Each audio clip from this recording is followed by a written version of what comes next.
Hello everyone, welcome to Sacred Gurukul.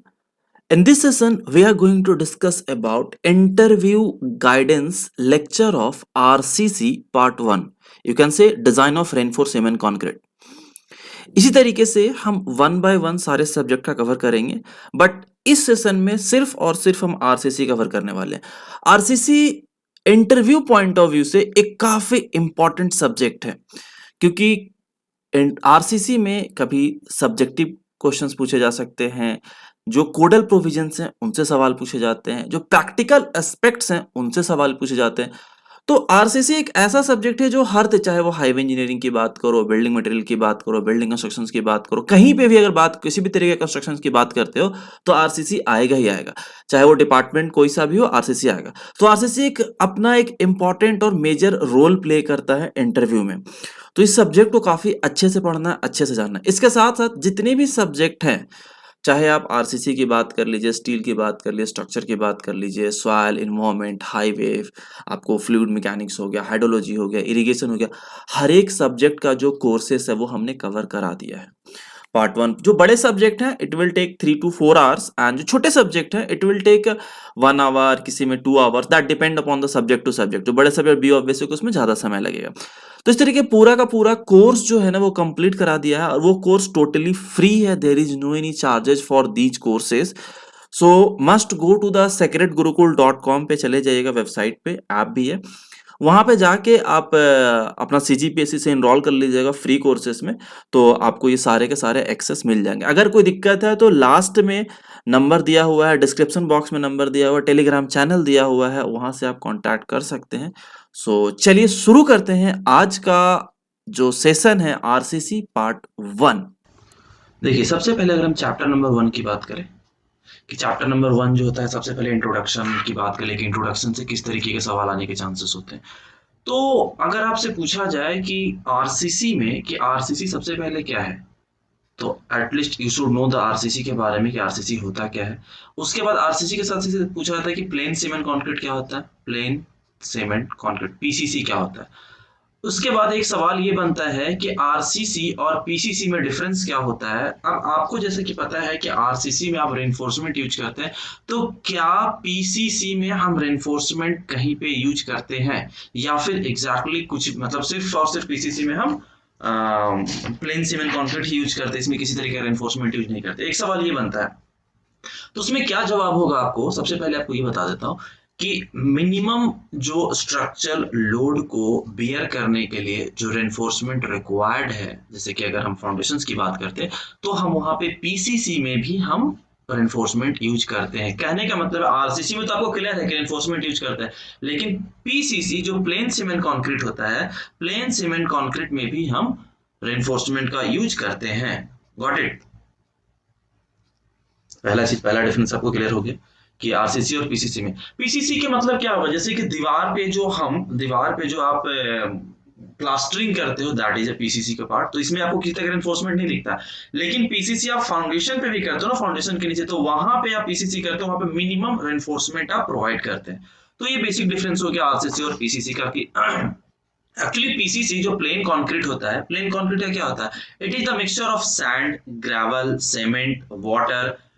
जब इसको mix करते हैं तो हमारा पीसीसी प्लेन कंक्रीट कहलाता है। रेनफोर्स्ड कंक्रीट कहलाता है क्या, कि जो कंक्रीट है अगर उसको हम रेनफोर्समेंट एम्बेड कर देते हैं, इस आरसीसी में क्या हो जाएगा कि जब हम कंक्रीट में रेनफोर्समेंट को एम्बेड कर देते हैं, स्टील के ऊपर हमारा पूरा का पूरा सराउंडिंग कंक्रीट का सरफेस होता है, तो वो हमारा क्या कहलाता है, आरसीसी कहलाता है। दोनों में डिफरेंस आपको समझ में आ गया कि कहां पे that is depends upon the usage.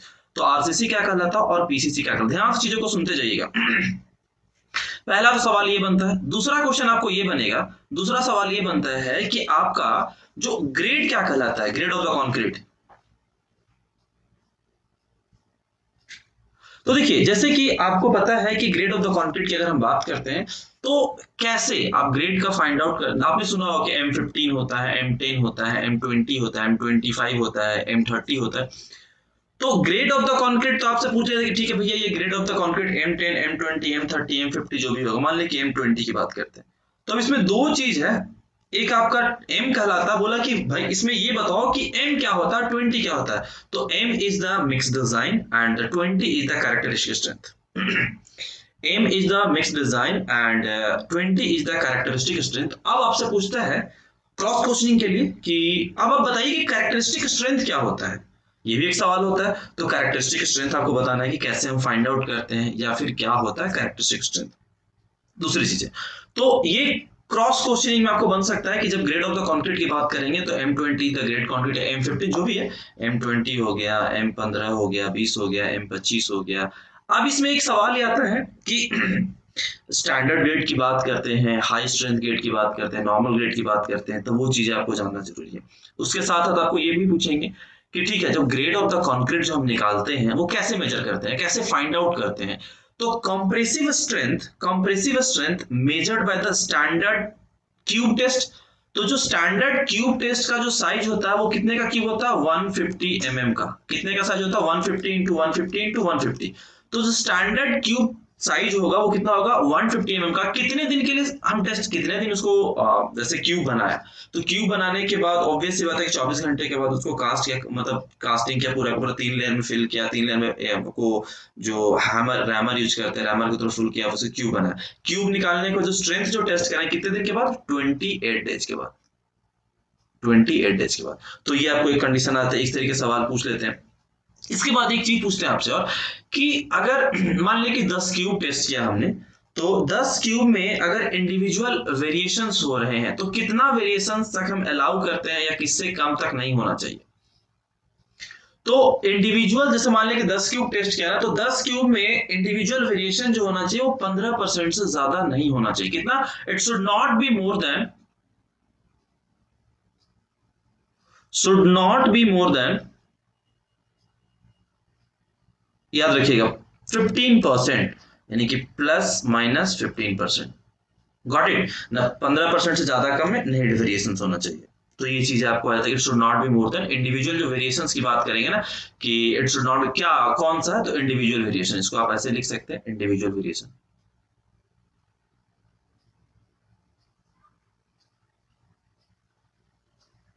Individual variation should not be more than 15%। तो एक सवाल ये भी बन जाता है। इसके बाद अब आपसे पूछ लिया जाएगा कि ये जो M20 है, तो जो कैरेक्टरिस्टिक स्ट्रेंथ की बात कर रहे थे, तो जो कैरेक्टरिस्टिक स्ट्रेंथ का जो यूनिट होगा वो क्या होता है। Anyone can answer please, characteristic strength का जो यूनिट होगा वो क्या होगा,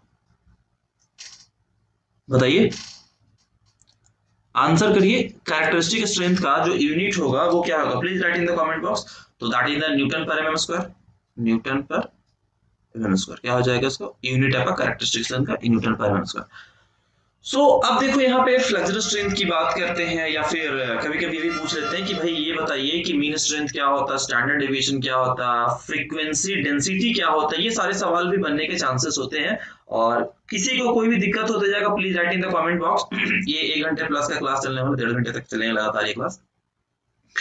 तो एक चीज ये हो गया। हाँ, अब अभी थोड़ा देर पहले मैंने बताया था ना कि ऑर्डिनरी ग्रेड क्या होता है, स्टैंडर्ड ग्रेड क्या होता है और हाई स्ट्रेंथ ग्रेड क्या होता है। तो इन चीजों का भी आपको ध्यान रखना है कि ग्रेड की अगर हम बात किए हैं तो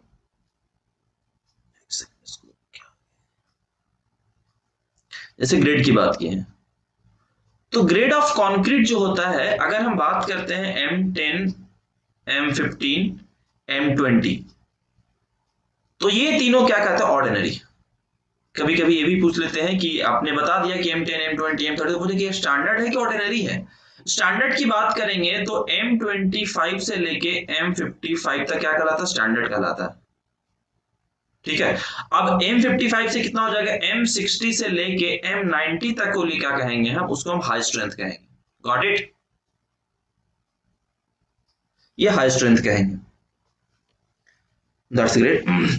कहीं पे कोई डाउट होगा पूछते जाइएगा, गौतम, अभिषेक, जो लोग भी प्रेजेंट है, I will take the class, don't worry.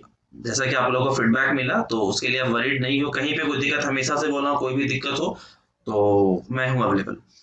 अब सवाल ये है कि मिनिमम जो हम आपसे पूछ लिया जाए कि भाई ठीक है कि आरसीसी और पीसीसी की बात कर रहे थे, plain cement concrete, reinforce cement concrete, ठीक है ना। तो आरसीसी में जो minimum grade of the concrete use करेंगे वो कितना करेंगे, आपके लिए सवाल है, please tell me the answer कि आरसीसी में, ये आंसर करिए, minimum grade of concrete, minimum grade of RCC, क्या हो जाएगा? Please tell me the value, ये फिल इन द ब्लैंक्स है, ये आप बताएंगे, ठीक है।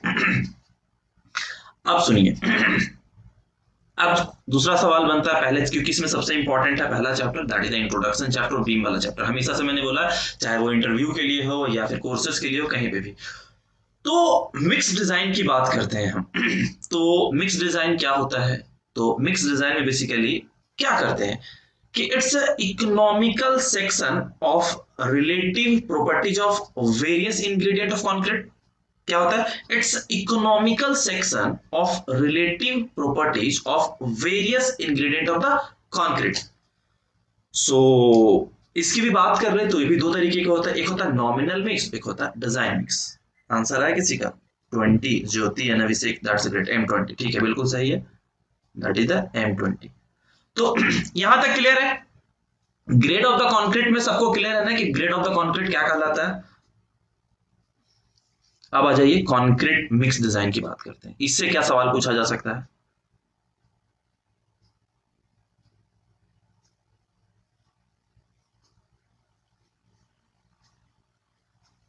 कंक्रीट मिक्स डिजाइन से क्या पूछा जाता है? अब आपसे पूछा जाए कि ठीक है कंक्रीट मिक्स डिजाइन, या एक सवाल और था स्टार्टिंग में बताना था, भूल गया था मैं, ये था आपको कि WSM और LSM में फर्क क्या होता है। एक बार याद दिला दीजिएगा मुझे, मैं लास्ट में बता दूंगा इसको, ठीक है, बीच में भाग गया ये तो दिमाग में स्किप हो गया थे। तो LSM और WSM में क्या फर्क होता है मैं आगे बता दूंगा, क्योंकि ये सवाल आपसे पूछेंगे कि ठीक है भाई आज के डेट में हम लिमिट स्टेट मेथड यूज कर रहे हैं, WSM क्यों नहीं यूज करते हैं? तो इसके लिए आपको जवाब एप्रोप्रिएट आंसर देना होगा कि क्यों नहीं यूज करते WSM का, LSM का ही यूज क्यों करते हैं। तो ये डिस्कशन हम लास्ट में कर लेंगे, आप एक बार सिर्फ याद दिला दीजिएगा मुझे। गुड, तो आइए आगे बढ़ते हैं। एक होता है नॉमिनल मिक्स,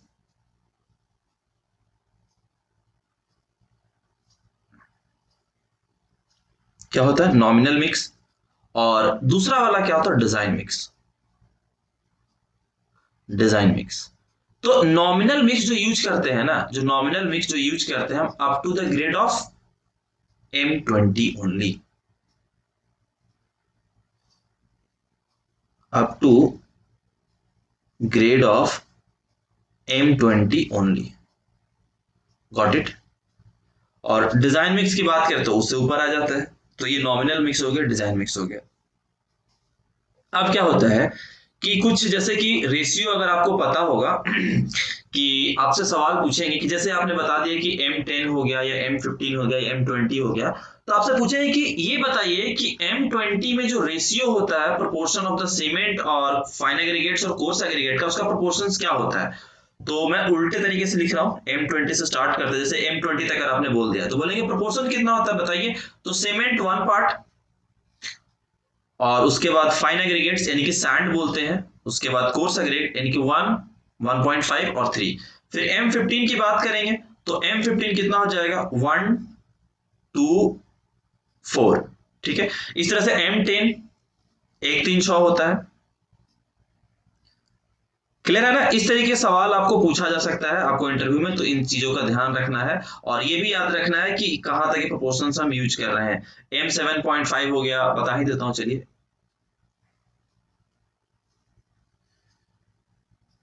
M7.5 की अगर हम बात करें तो 1 होता है, 4 होता है, फिर 8 होता है। एक सेकंड, M5 की बात करें 1, 5, 10 होता है। कितना होता है? M5 जो होता है 1, 5 और 10, ठीक है। तो ये वैल्यू आप याद रखिएगा, ये वैल्यू ध्यान रखिएगा कि नॉमिनल मिक्स में जो हमारे पास M20, M15, M10, M7.5, M5 के केस में क्या होता है। तो इट्स वेरी सिंपल, कोई डिफिकल्ट टास्क नहीं है, लेकिन आपको याद रखना क्या कहते हैं। अब अगर हम डिजाइन मिक्स की बात कर ले, अब इसके डिजाइन मिक्स की बात करें तो पूछा जाए कि ठीक है डिजाइन मिक्स तो आपने बोल दिया, तो डिजाइन मिक्स में एक्चुअली कोड भी याद रखना हो सकता है, मे बी कोड तो नहीं पूछते हैं, लेकिन फिर भी कोड पूछने का चांसेस बहुत कम होता है। तो एक बार वैसे बता देता हूं मैं कि IS 10262 होता है, 1982 एक्चुअली ये कोड है। तो वैसे आप बता सकते हो कि this is the code, but ठीक है, ध्यान ज्यादा पूछते नहीं है सवाल कभी, लेकिन हाँ स्टेप्स कभी कभी पूछ लेते हैं कि पहले क्या करते हैं। तो सबसे पहले हम डिजाइन मिक्स में target mean strength find out करेंगे। क्या करेंगे? Target mean strength. बिल्कुल सही है गौतम, गौतम बिल्कुल सही है। ज्योति आप प्लीज आंसर करते जाइए। ध्यान से सुनिएगा, डिजाइन मिक्स में बिल्कुल ध्यान, मैं लिख नहीं रहा हूं, ध्यान से सुनिएगा। सबसे पहले हम target mean strength find out करेंगे, फिर वाटर सीमेंट रेशियो निकालते हैं। क्या करेंगे? वाटर सीमेंट रेशियो निकालेंगे। दूसरा चीज हो गया वाटर सीमेंट रेशियो के बाद कि water content based on the workability, based on the workability ratio, और जो आपका फाइन एग्रीगेट्स यानी कि सैंड को हम फाइन एग्रीगेट्स बोल रहे हैं और कोर्स एग्रीगेट हो गया उसके बेसिस पे। तो वो चीजें का ध्यान रखते हैं। उसके बाद सीमेंट कंटेंट निकालेंगे, फिर फाइन एग्रीगेट्स का मास निकालेंगे, कोर्स एग्रीगेट का मास निकालेंगे। उसके बाद हम उसको बैच मिक्स पे भेजते हैं मिक्सिंग के लिए, वो हमारा डिजाइन मिक्स कहलाता है। अब आपसे क्यूब्स के बारे में बता दिया कि 150 mm का हम क्यूब यूज करते हैं, लेकिन अगर आपसे पूछ लिया जाए कि सिलेंड्रिकल क्यूब की अगर हम बात करें तो सिलेंड्रिकल क्यूब में कितना होता है? जैसे कॉम्प्रेसिव स्ट्रेंथ तीनों के लिए बताते हैं। एक सेकंड आइए, एक और टर्म्स आते हैं। कभी कभी आपने क्वेश्चन बोल दिया कि ठीक है हमारे पास क्यूब लेते हैं, ठीक है ना, तो क्यूब के लिए बहुत अच्छे से बताया कि ठीक है भाई क्यूब तो ले रहे हैं, बहुत अच्छी बात है 150 का, अगर हम इसको सिलेंड्रिकल बना ले तो क्या हो जाएगा? तो इसका कॉम्प्रेसिव स्ट्रेंथ एफ सी के, ये कितना हो गया आपको? 150। ठीक है, ये आपको 150। अब सिलेंड्रिकल की अगर हम बात कर लेते, यही पूछ लेते कि ठीक है आपने जैसे ही बोला कि क्यूब टेस्ट करते हैं, क्यूब टेस्ट क्रॉस क्वेश्चनिंग उन्होंने पूछा कि क्यूब की जगह अगर हम सिलेंडर यूज कर ले तो क्या होगा? सिलेंडर का साइज बता दीजिए। तो सिलेंडर का जो साइज होगा वो कितना हो जाएगा? 300 mm का लेंथ होता है और 150 mm का उसका डाया होता है। अब इसकी कैरेक्टरिस्टिक कॉम्प्रेसिव स्ट्रेंथ की बात करें तो कॉम्प्रेसिव स्ट्रेंथ जो होता है वो 0.8 times of the F C के होता है। Got it? 0.8 times of the F C के होता है। बताइए, क्लियर है? I think so all of you clear. अभी एक डायग्राम पे आएंगे तो वहां पे कि why we are taking as a 0.67 times of the FC के मैंने बहुत पहले बताया था, तो partial factor of safety use करते हैं तो ये 0.45 आ जाता है। जो स्ट्रेसेस की maximum permissible stress outer most fibre पे कितना होता है, स्ट्रेन का वैल्यू कितना होता है, फिर आपका जो डिस्टेंस होता है आउटर मोस्ट फाइबर से लेके जो कंसेंट्रिक डिस्टेंस होता है वो कितना होता है, वो सारे के सारे चीजें हम एक एक करके डिस्कस करेंगे। Got it? तो कुछ ये टर्म्स आ जाते हैं। जब आपको पता चल गया कि एफ सी के हमारा कैरेक्टरिस्टिक स्ट्रेंथ होता है, दिस इज द, आपको बताने के लिखने की जरूरत तो है नहीं, इतनी बार बता रखा हूं तो समझ में आ गया, this is the characteristic strength. तो अब एक कैरेक्टरिस्टिक स्ट्रेंथ के साथ साथ एक टर्म्स और पूछ लेते हैं कि ठीक है आप ये भी बताइए कि मॉड्यूलर ऑफ रप्चर मतलब एफ सी आर क्या होता है, या modular of rupture of concrete क्या होता है? तो modular of rupture of concrete, anyone can answer? Anyone can answer modular of rupture of the concrete? मैं लिख रहा हूं, प्लीज आंसर करिएगा। छोटे छोटे सवाल पूछेंगे। Modulus, modulus of rupture, rupture of concrete. ठीक है, तो that is the F C R equals to 0.7 times of the under root of F C के। आंसर है किसी का? ठीक है, that is the 0.7 times of the F C के। तो this is the modulus rupture of the concrete हो गया। इसके बाद अब आपके सामने टेंजाइल स्ट्रेंथ के बारे में ज्यादा नहीं पूछेंगे, लेकिन एक बहुत ही इंपॉर्टेंट सवाल आता है जो आपको मैंने शुरू से बताया है, that is the strain stress curve, stress strain curve. ये याद होगा सबको, स्ट्रेस स्ट्रेन कर्व।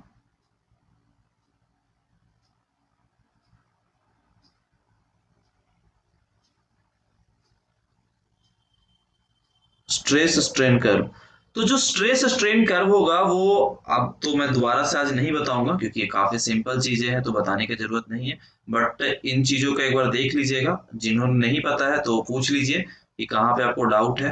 हर पॉइंट के बारे में आपको याद रखना है कि पॉइंट ए क्या कहला रहा, पॉइंट बी क्या कहला रहा, पॉइंट सी क्या कहला रहा, पॉइंट ए हो गया, पॉइंट बी हो गया, पॉइंट सी डैश हो गया, सी डबल डैश हो गया, डी हो गया, ई हो गया एंड एफ हो गया।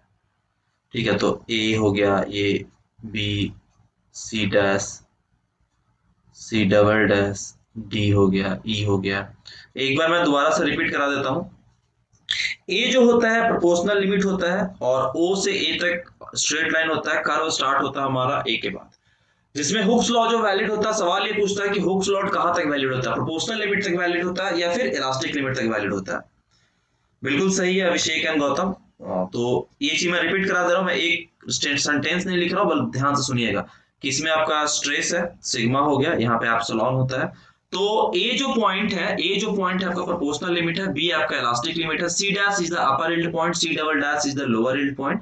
जो यील्ड वैल्यू लेते हैं, जिस किसी भी मटेरियल का अगर हम यील्ड पॉइंट लेते हैं, वो लोअर यील्ड पॉइंट से लेते हैं, ना कि हम अपर यील्ड पॉइंट से लेते हैं।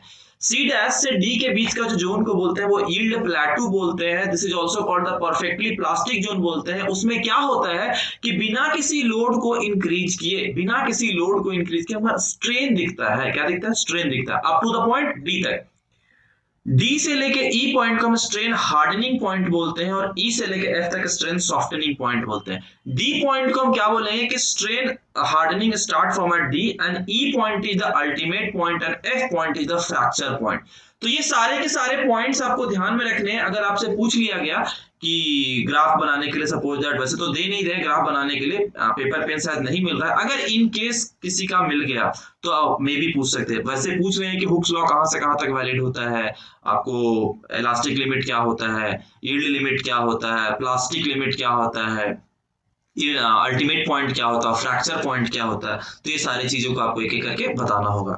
जिनको नहीं पता इसके बारे में तो बता दीजिएगा, I will share listen to a group, 1 घंटा 45 मिनट का एक सेशन है इसी के ऊपर, तो सारी के सारी चीजें वहां से पता चल जाएगा, यहाँ बताने की जरूरत नहीं है हमको।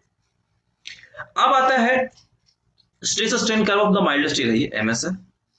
अब कंक्रीट की बात कर लेते हैं, हम आरसीसी की बात कर रहे थे ना, तो stress strain curve of the concrete.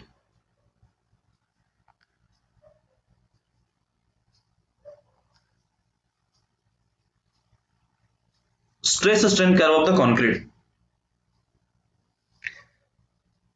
ठीक है। So when you are talking about the concrete, तो कंक्रीट में अभी बताया था ना आपको कि आगे बताते एक टर्म्स, थोड़ा सा ग्राफ बना के देखिए, यहाँ पे कुछ इस तरीके से ग्राफ बनेगा आपको।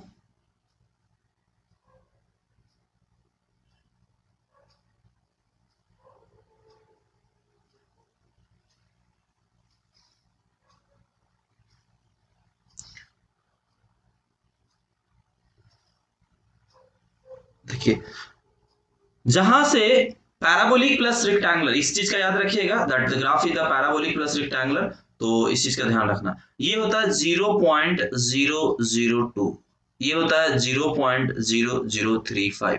मैक्सिमम जो स्ट्रेन का जो वैल्यू है, आउटर मोस्ट फाइबर पे कितना होगा? 0.0035। ये क्या आपको स्ट्रेस दिखा रहा है? That is the concrete stress की बात करते हैं।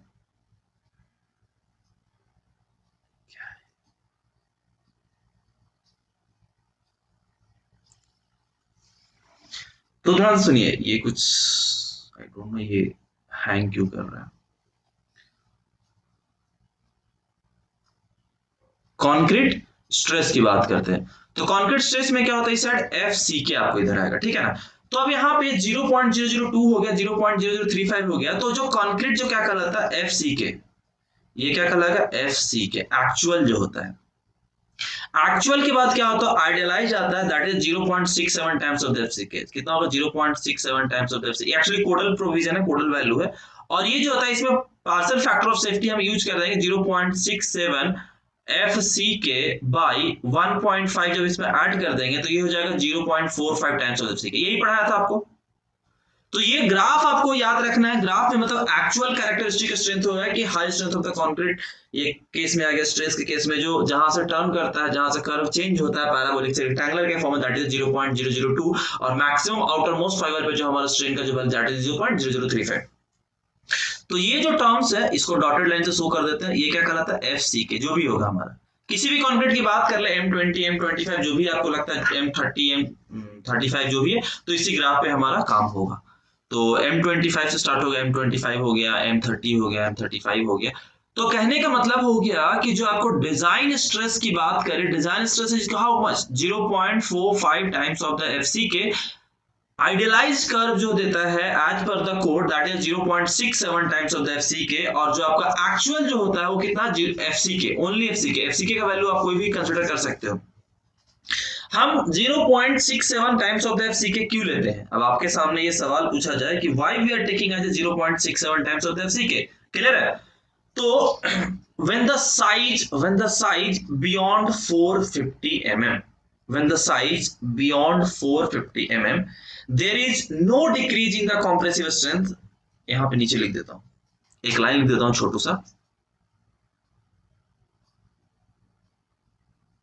when the size, एक बार मैं इसको बंद करके फिर से स्टार्ट करूंगा, when the size beyond 450 mm,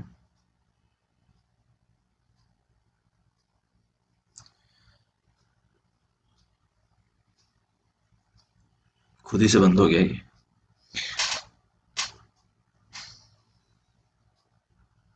450 mm, there is 450 mm से ज्यादा होता है, there is no decrease in compressive strength.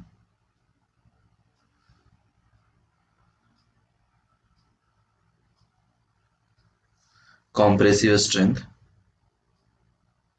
compressive strength so we can take we are taking we will take, लिख लो यार, we will take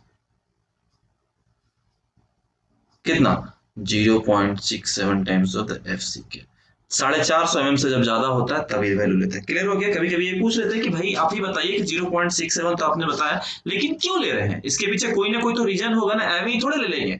तो reason यही है आपका, जो कि आपको ये भी चीजें समझ में आ गई, ये कर्व समझ में आ गया, माइल्ड स्टील का कर्व समझ में आ गया, दोनों का दोनों चीजें के लिए, क्योंकि माइल्ड स्टील कर्व हमेशा से इंपॉर्टेंट रहा है, इसलिए मैं बार बार इसको बता देता हूं कि इन चीजों का आपको ध्यान रहे। अब आपका सवाल आता है, tensile strength of the concrete की बात करते हैं कि स्प्लिटिंग टेंजाइल स्ट्रेंथ क्या होता है। Do have any idea? Do you have any idea about the tensile strength of the concrete, यानी कि स्प्लिटिंग टेंजाइल स्ट्रेंथ सिलेंडर को जो हम टेस्ट करते हैं, तो इसको लिखते हैं छोटा सा,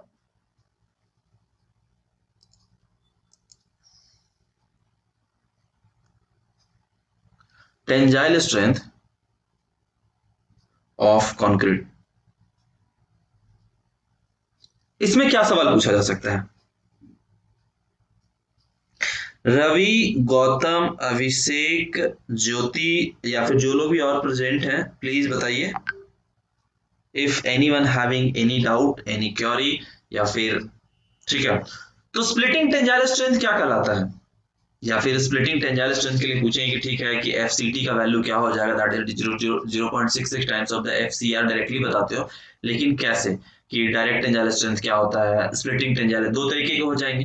तो पहला आप डायरेक्ट बताओगे, दूसरा आप स्प्लिटिंग बताओगे कि सर इसमें दो तरीके के होते हैं, एक होता है आपको स्प्लिटिंग, या फिर सवाल ये कर सकते हैं कि अच्छा बताइए कुछ tensile strength of the concrete के बारे में आप मुझे बताइए। तो वहां पे आप बताएंगे कि स्प्लिटिंग के बारे में क्या हो जाएगा, क्या हो जाएगा, पहले स्प्लिटिंग,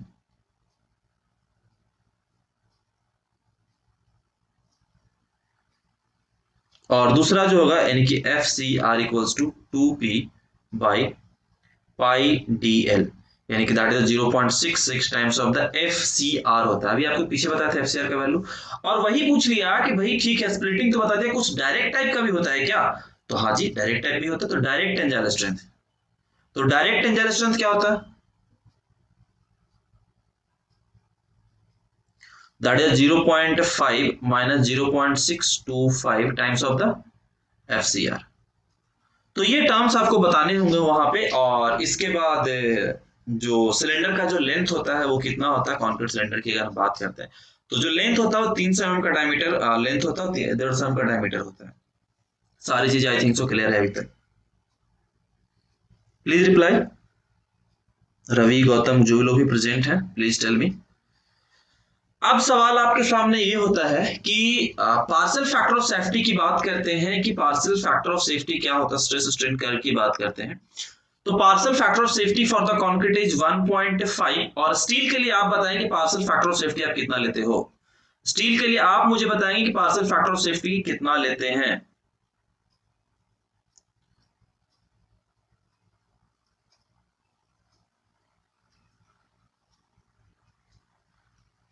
गामा एम का जो वैल्यू होता है फॉर कंक्रीट कितना हो गया 1.5 फॉर स्टील। आप बताइए, मैं आपके आंसर का इंतजार करूंगा। अब सुनो ये तो चीजें थी यहाँ पे, इसके साथ सारा चीज आपने निकाल लिया। ये सारे वैल्यू निकालने के बाद एक बेसिक टर्म्स आता है कि जैसे कि मान लिया कि फेलियर की अगर हम बात करते हैं तो क्रिप क्या होता है, what do you mean by the creep. अगर आपसे ये पूछा जाता है तो क्रिप आप सो में भी पढ़ते हैं, क्रिप आप आरसीसी में भी पढ़ रहे हैं। तो क्रिप क्या होता है, creep is a permanent deformation with respect to the time. क्या होता है, creep is the permanent deformation with respect to the time. कहने का मतलब ये होता है कि जैसे विंडो, खिड़की के बाहर छज्जा होता है, तो जो छज्जा होता है वो धीरे धीरे, काफी पुराना बिल्डिंग की बात करो, मैं रिसेंटली कंस्ट्रक्टेड बिल्डिंग की बात नहीं करूं जो 50 साल पुराना बिल्डिंग है, उस बिल्डिंग के बाहर जाके देखेंगे तो छज्जा होता है धीरे धीरे बेंड हो जाता है, तो उसी को क्रिप बोलते हैं। तो that is the permanent deformation with respect to the time, that is called creep. तो क्रिप जो होता है वो कितने स्टेज में होता है, बेसिकली क्रिप जो होता है वो 3 स्टेज में होता है। ध्यान से सुनते जाइए, काफी इंपॉर्टेंट है।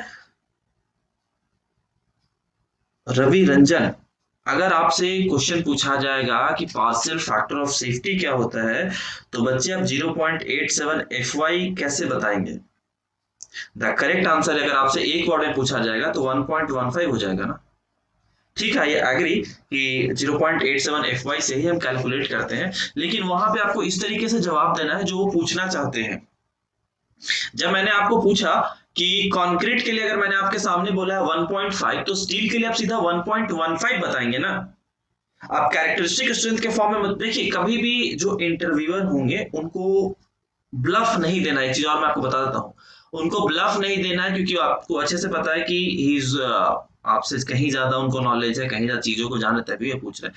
तो इस सब चीजों का ध्यान रखिएगा कि नहीं पता है तो बोलिए सीधा कि sir I don't know, so I will recall it and I will study this question, या फिर sorry sir I don't know, कुछ ऐसा बोलिए कि उनको बुरा भी ना लगे और आपका काम हो जाए। क्योंकि वहां पे आपको इंटरव्यू देना है, मैक्सिमम क्वेश्चंस को आपको अटेम्प्ट करने हैं, क्योंकि क्या होगा बहुत सारे ऐसे questions may be may not be कि नहीं भी आ सकते, एक आधा क्वेश्चन है, तो उस समय उनको ये मत कहिए कि नहीं सर इसके बारे में ये था, ऐसा चीज था, तो वो सब कुछ नहीं करना। सीधा आपको ये बोलना है कि सर इसके बारे में भी नहीं पता है। अगर हिंदी में बोल रहे हैं तो बोलिए कि सर इसके बारे में भी नहीं पता, मैं इसके बारे में पढ़ लूंगा, मुझे अगला सवाल पूछ लीजिए। मतलब देखो, कुछ लोगों का सवाल ये भी था कि सर इंटरव्यू जो होंगे हिंदी में होंगे या इंग्लिश में होंगे, तो आपको मैं क्लियर कट में बता देता हूँ कि इंटरव्यू जो होगा आपको वो सामने वाले पर्सन पे डिपेंड करता है। If they may be ask in English, तो आपको इंग्लिश में जवाब देना है, अगर हिंदी में है तो हिंदी में। ऐसा नहीं है कि सामने वाले सर अगर आप हिंदी में इंग्लिश में पूछ रहे हैं या हिंदी में पूछ रहे हैं, और समहाउ क्या होगा कि कुछ ऐसे सवाल होंगे, कुछ ऐसे टर्म्स होंगे जो आपको इंग्लिश में अगर नहीं आता है, आप उन चीजों को एक्सप्लेन नहीं कर पा रहे हो, तो कोई दिक्कत नहीं है, आप वहां पे हिंदी में ही जवाब दीजिए। गलत जवाब देने से अच्छा है कि सही जवाब अगर किसी दूसरे लैंग्वेज में दे देंगे तो कोई नुकसान नहीं है, उसमें आपका ही फायदा है। वो सामने वाले सर कहेंगे ठीक है बच्चे के पास इंग्लिश नहीं आता, हिंदी में तो उसने सही जवाब दिया ना। तो इट नॉट नेसेसरी कि अगर आपके पास मान लिया कि देखो, अगर आपको आता है अच्छे से जवाब इंग्लिश में तो कोई दिक्कत नहीं। अगर सामने वाले सर पूछ रहे हैं कि इंग्लिश में पूछना है, तो अगर हिंदी में पूछ रहे हैं तो हिंदी में जवाब देना है, इंग्लिश में पूछ रहे हैं तो इंग्लिश में जवाब देना है। अगर इनकेस नहीं आता है तब आपको इंग्लिश पे मतलब तब आपको हिंदी पे मोल्ड करना है। बट 90% जो इंटरव्यूअर होंगे वहां पे वो आपसे सवाल हिंदी में ही करेंगे। गॉट इट, 90% इंटरव्यूअर जो होंगे वो हिंदी में सवाल करेंगे। एक चीज बैठा लीजिएगा, 10% के लिए आप एक्सेप्शन मान रखिएगा, और अगर उसका जवाब आपको इंग्लिश में आता है तो इंग्लिश में देना, नहीं आता तो सर को सीधा सीधा हिंदी में जवाब दीजिए, कोई दिक्कत नहीं है वहां पे। ठीक है ना, क्योंकि सबको पता है। हाँ, तो हम कहाँ पे थे, हम क्रीप पे थे। अच्छा, दोनों बताया था क्या, एक सेकंड रवि। हाँ हाँ हाँ, ठीक है ठीक है ठीक है रवि, देख लिया देख लिया, एक्चुअली आपका कमेंट्स नीचे चला गया था तो मैंने ध्यान नहीं दिया था। ठीक है, हाँ देखिए देखिए, तो क्रिप के बारे में आपको समझ में आ गया कि क्रिप क्या कहलाता है, और क्रिप पे थे हम ना। तो क्रिप क्या कहलाता है, creep is a permanent deformation. कैसे हमारा क्रिप फेलियर होता है, तो कुछ एडवांटेज भी होते हैं क्रिप के और कुछ डिसएडवांटेज भी होते हैं। तो अगर आपसे पूछ लिया जाए कि आप क्रिप के एडवांटेज बताइए या डिसएडवांटेज बताइए, तो कैसे बताएंगे। क्रीप एक ऐसा टर्म, आपने बता दिया कि sir creep is a permanent deformation with respect to the time, ये तो आपने स्टेटमेंट सीधा सीधा दे दिया है। तो बोले कि अच्छा ऐसा है, तो कुछ एडवांटेज बताइए, आपने एग्जांपल भी दे दिया साथ ही साथ। तो बोले कुछ इसका एडवांटेज है बेटा या डिसएडवांटेज है। तो डिसएडवांटेज तो आप फटाफट बता दो कि डिसएडवांटेज क्या होता है। तो एक क्रीप हम टर्म लिखते हैं, कुछ एडवांटेज और डिसएडवांटेज भी साथ साथ लिख लेते हैं। कहीं पे कोई दिक्कत होते जाएगा पूछते जाइएगा, क्योंकि एक चैप्टर तो मैं आज कंप्लीट कराऊंगा पूरा का पूरा आरसीसी में, लगभग 50% आरसीसी आज कंप्लीट करा दूंगा। और अगर किसी को कोई सब्जेक्ट में दिक्कत हो गया तो बता दीजिएगा, हम हैं भी। सो जस्ट आप लोगों का मैसेज मिला तो फिर मैंने जो डिसीजन था वो ले लिया, बाकी आप समझदार हो। तो डिसएडवांटेज की बात करते हैं। तो सबसे पहले तो डिसएडवांटेज में क्या हो जाएगा कि जो बीम है वो डिफ्लेक्ट हो जाएगा, स्लैब है वो भी डिफ्लेक्ट हो जाएगा किसी भी तरीके से, चाहे किसी भी तरह डिफ्लेक्ट हो रहा है। जैसे कि मान लिया कि छज्जा यूज करता है तो कैंटिलीवर स्लैब ही तो होता है वो, बाहर जो विंडो के बाहर जो छज्जा है that is the cantilever slab, तो वो भी डिफ्लेक्ट होता है, दैट इज डिसएडवांटेज ना। बीम है वो भी डिफ्लेक्ट हो रहा है, परमानेंट डिफॉर्मेशन, तो वो भी डिफ्लेक्ट, वो भी आपको डिसएडवांटेज में आ रहा है। सबसे और भी बेस्ट एग्जांपल बताता हूं क्रिप के लिए। जो इलेक्ट्रिक पोल पे जो केबल होते हैं, जब वो नया नया बनता है तो काफी स्ट्रेच और काफी सीधा होता है, बट आफ्टर 10 ईयर 20 ईयर्स के बाद अगर आप देखोगे 5 ईयर्स के बाद, तो धीरे धीरे वो डिफ्लेक्ट हो जाता है। तो वो क्या कहा जाता है, that is also the example of creep. क्या है वो, क्रिप का एग्जाम्पल है। Now this is clear. Creep के बारे में अगर आपसे पूछा जाएगा तो काफी कुछ आप बता सकते हैं कि क्रिप क्या होता है। तो क्रिप के एडवांटेज क्या होता है, तो एडवांटेज आपको बता देते हैं, कुछ कुछ लिख देता हूं, एडवांटेज साफ साफ लिख देता हूं। कुछ आपके दिमाग में अगर क्वेश्चन चल रहे होंगे तो पूछते जाइएगा। Reduction in cracking, reduction in cracking किसका, reduction in cracking stresses develop due to, develop due to restraint shrinkage. क्या होता है, restraint shrinkage, due to रीस्ट्रेंट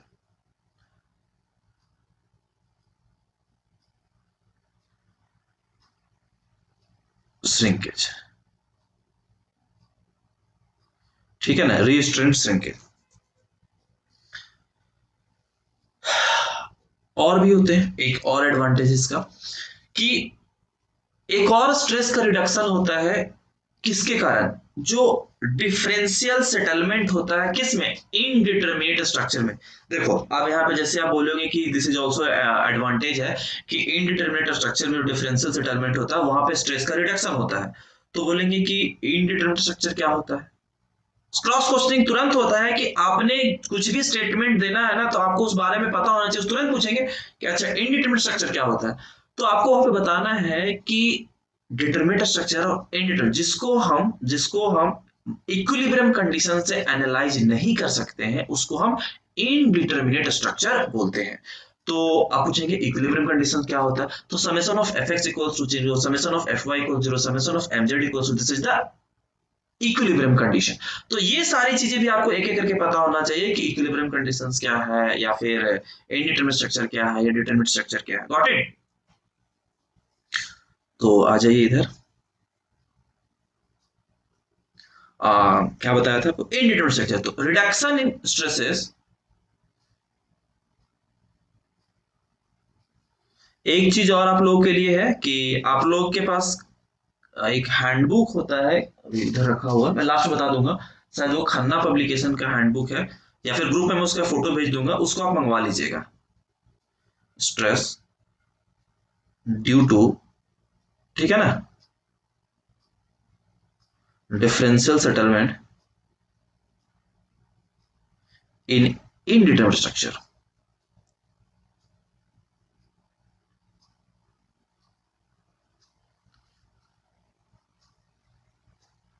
indeterminate structure, disadvantage लिखने का जरूरत नहीं है,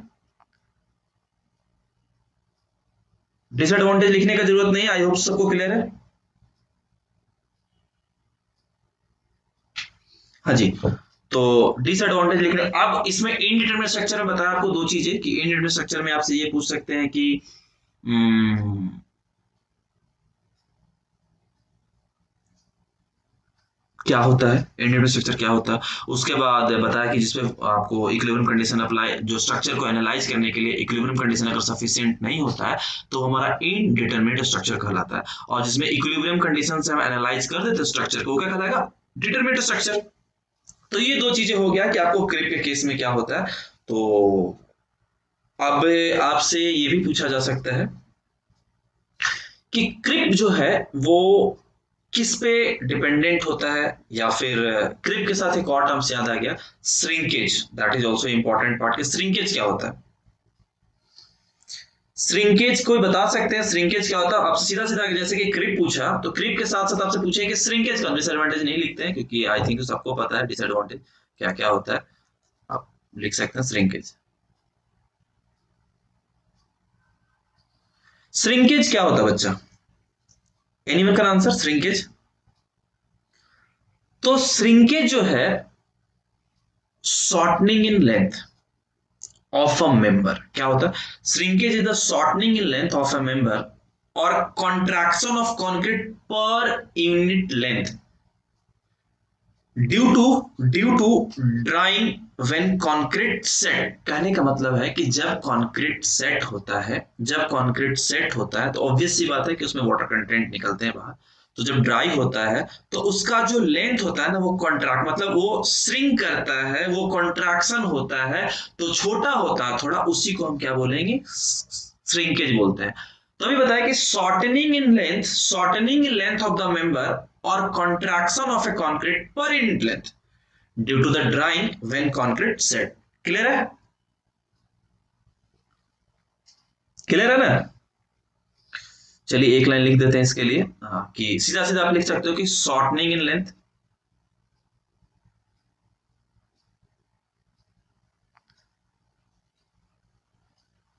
इन लेंथ लिख सकते हैं ऑफ अ मेंबर और कॉन्ट्रैक्शन। ठीक है, तो ये चीजें हो गया। अब इसके बाद श्रिंकेज में जब वर्ड आएगा तो श्रिंकेज में दो केसेस बनते हैं, एक आता है प्लास्टिक श्रिंकेज आता है, दूसरा आपको ड्राइंग श्रिंकेज आता है। तो आप बोलोगे प्लास्टिक श्रिंकेज क्या है और ड्राइंग श्रिंकेज क्या है? प्लास्टिक श्रिंकेज, तो सुनिए प्लास्टिक श्रिंकेज क्या कहलाता है। क्लियर है ना?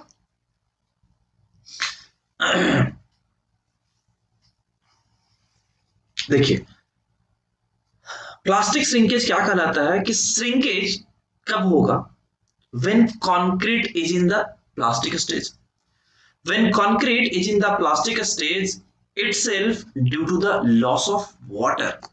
तो लॉस ऑफ वाटर किसके कारण होता है? Due to the evaporation. Water जब हमारा इवोपरेट हो रहा है बाय द, या फिर वाटर इवोपरेट हो सकता है, या फिर जो एग्रीगेट है वो एग्रीगेट वाटर को एब्जॉर्ब करेंगे, तो वो जो हमारा श्रिंकेज कहलाएगा वो हमारा प्लास्टिक श्रिंकेज कहलाएगा। क्लियर है? क्लियर है? ध्यान से सुनिएगा, दोबारा से बता रहा हूँ, स्टेटमेंट को लिख नहीं रहा हूं लेकिन दोबारा से समझा दे रहा हूँ कि प्लास्टिक श्रिंकेज की अगर हम बात करेंगे तो प्लास्टिक श्रिंकेज के केस में क्या होता है कि जो वाटर लॉस होता है, वाटर लॉस किस किस कारण से हो सकता है? एक तो इवोपरेशन होगा, दूसरा जो कारण होता है वो एग्रीगेट जो होता है वाटर को एब्जॉर्ब करता है, वो श्रिंकेज को हम प्लास्टिक श्रिंकेज बोलते हैं। क्लियर हो गया?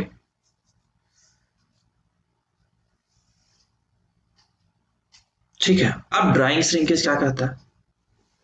ड्राइंग श्रिंकेज क्या होता है कि जैसे कि मान लिया कि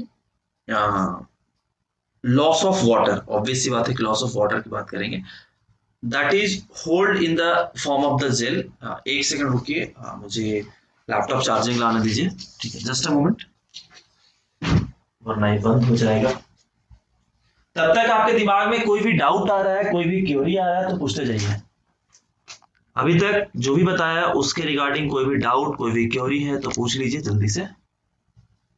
ठीक है,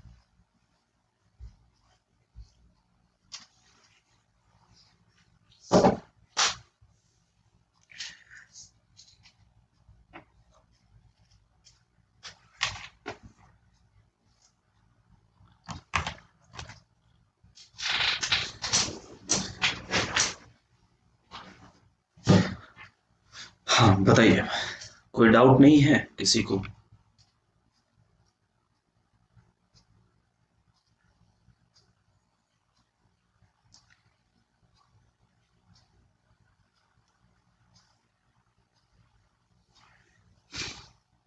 अभी आते हैं एक एक करके रेनफोर्समेंट पे आएंगे। काफी इंटरेस्टिंग टॉपिक। देखो स्ट्रक्चर जो एक ऐसा सब्जेक्ट है ना, स्ट्रक्चर आरसीसी स्टील एक काफी ऐसा सब्जेक्ट जो काफी इंटरेस्टिंग और काफी अच्छे सवाल भी पूछे जा सकते हैं। तो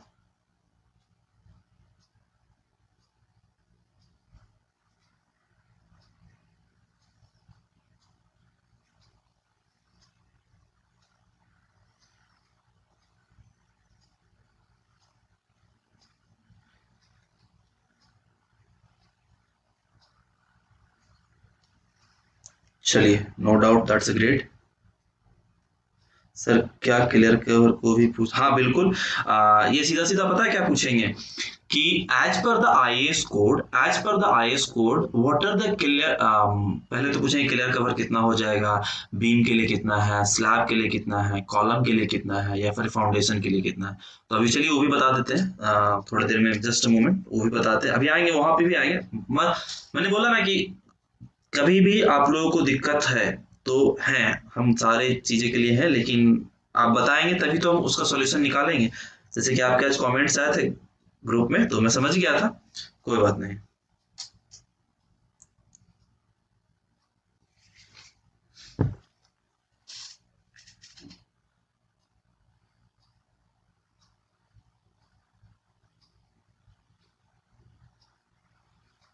सो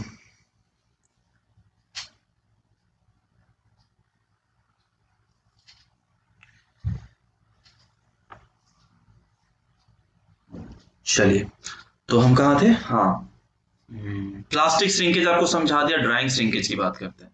तो देखो ड्राइंग श्रिंकेज क्या होता है कि वाटर लॉस ही होगा, पानी का तो लॉसेस हर जगह, वाटर लॉस की बात करते हैं, but in the form of the gel holding the gel pores when concrete is kept in the drying condition। तो अब कंक्रीट के केसेस में आपसे ये पूछ लेंगे कि कंक्रीट जो है सीमेंट जैसे सेट किया जाता है तो कितने घंटे में सेट हो जाता है। अब यहाँ पे ये भी सवाल पहुंच जाएंगे सीधा, जैसे ही आप श्रिंकेज व्रिंकेज की बात करेंगे ना, तो सीधा पूछे अच्छा सीमेंट कितने घंटे में सेट होता है, इनिशियल सेटिंग टाइम क्या हो सकता है, फाइनल सेटिंग टाइम हो क्या हो सकता है, वो वहां बताएंगे, लेकिन फिर भी आपको यहाँ पे एक बार रिपीट करा देता हूँ। तो एक और टर्म, दूसरा वाला टर्म है ड्राइंग प्रोसेस। इसमें लिखने का कोई जरूरत तो है नहीं, बताइए, इसमें कोई लिखने का तो जरूरत नहीं है ना प्लास्टिक में, सीधा सीधा लिख देता हूं आपका दूसरा वाला ड्राइंग प्रोसेस का, एवर लास्टिंग प्रोसेस,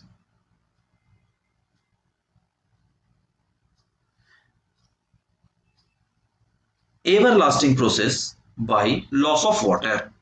किसका, लॉस ऑफ वाटर, ये तो क्लियर है, इसमें कोई दिक्कत ही नहीं, by loss of water hold in the,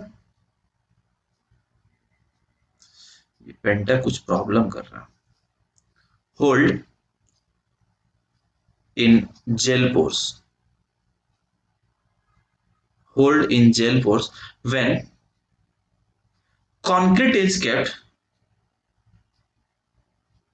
थोड़ा सा हैंड राइटिंग मैनेज कर लीजिएगा क्योंकि आज ये दूसरा नया पेन टैब है, तो इसमें थोड़ा सा कुछ इशू आ रहा है, कोई बात देख लीजिएगा, बाकी चीजें तो मैं आपको समझा ही दे रहा हूँ। ड्राइंग कंडीशन, ठीक है ना। तो ये कंडीशन हो सकता है कि आपको क्रिप के केसेस में दो अलग अलग कंडीशन पूछ ले कि आपका प्लास्टिक श्रिंकेज क्या है, ड्राइंग श्रिंकेज क्या है, और ये चीज। अब दूसरा बात ये आता है, अब दूसरा पॉइंट ये आता है आपका कि रेनफोर्समेंट के बारे में अगर आपसे पूछ ले कि आज के डेट में जो हम रेनफोर्समेंट यूज करते हैं वो कौन सा यूज करते हैं, या फिर रेनफोर्समेंट कहाँ कहाँ पे किस तरीके का रेनफोर्समेंट होता है, वो पूछेंगे कि टीएमटी बार सुना होगा आपने, तो टीएमटी बार में टीएमटी का फुल फॉर्म क्या होता है, या फिर एफी 500 और एफी 415 और एफी 250 में डिफरेंस क्या होता है। अगर आपसे पूछ ले कि मान लिया कि रेनफोर्समेंट के बारे में कुछ बताइए, तो जस्ट टेल यू कि ठीक है माइल्ड स्टील होता है, और उसके बाद उसको एफई 250 भी बोलते हैं, उसके बाद एचवाईएसडी बार में एफई 415 होता है, एफई 500 होता है। तो दे विल टोल्ड कि हाँ ठीक है, सब तो ठीक है, लेकिन दोनों में फर्क क्या होता है, एफई 250 एफई 415 में फर्क क्या होता है। सवाल तो बन सकता है ना, सवाल ये पूछ सकते हैं कि दोनों में डिफरेंस क्या होता है। तो देखो मैंने कि जैसे कि आपको बताया है ना कि पिछले 4 दिनों में, कुछ बीच में थोड़ा सा भी बता देते हैं, लास्ट 4 डेज में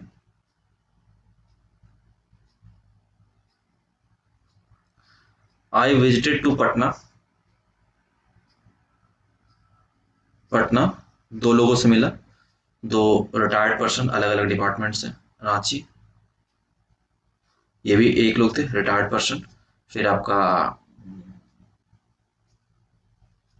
वाराणसी, वहां पे एक लोग से मिले।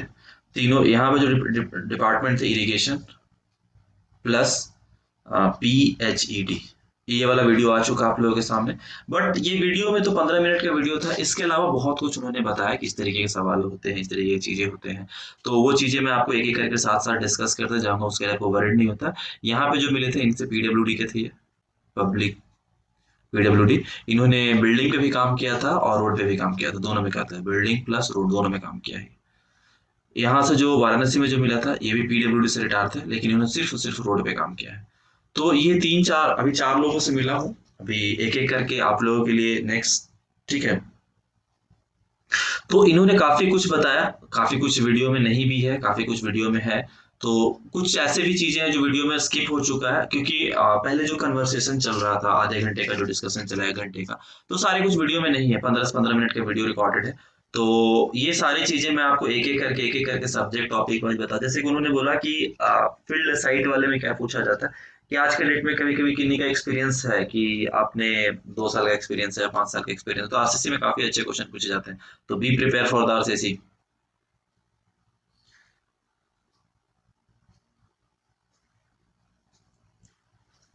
हम्म, ठीक है रवि रंजन, वो भी आते हैं। कि देखो, जब स्ट्रक्चर की बात करते हैं कि सीवियर कंडीशन में क्या होता है या फिर मॉडरेट कंडीशन में क्या होता है, वेरी सीवियर में क्या होता है, तो वहां पे क्लियर कवर कितना लेते हैं, और आपका कौन सा grade of the concrete use करते हैं, ये भी पूछा जा सकता है। बिल्कुल सही सवाल है आपका। तो ऐसे ही जब सवाल अगर पूछते जाओगे ना, तो सामने से मुझे भी मजा आता है, क्योंकि मैंने यही चीज बोला था कि प्लीज आप अपने क्वेश्चंस को एराइज करते जाइए जो आपके दिमाग में आ रहा है।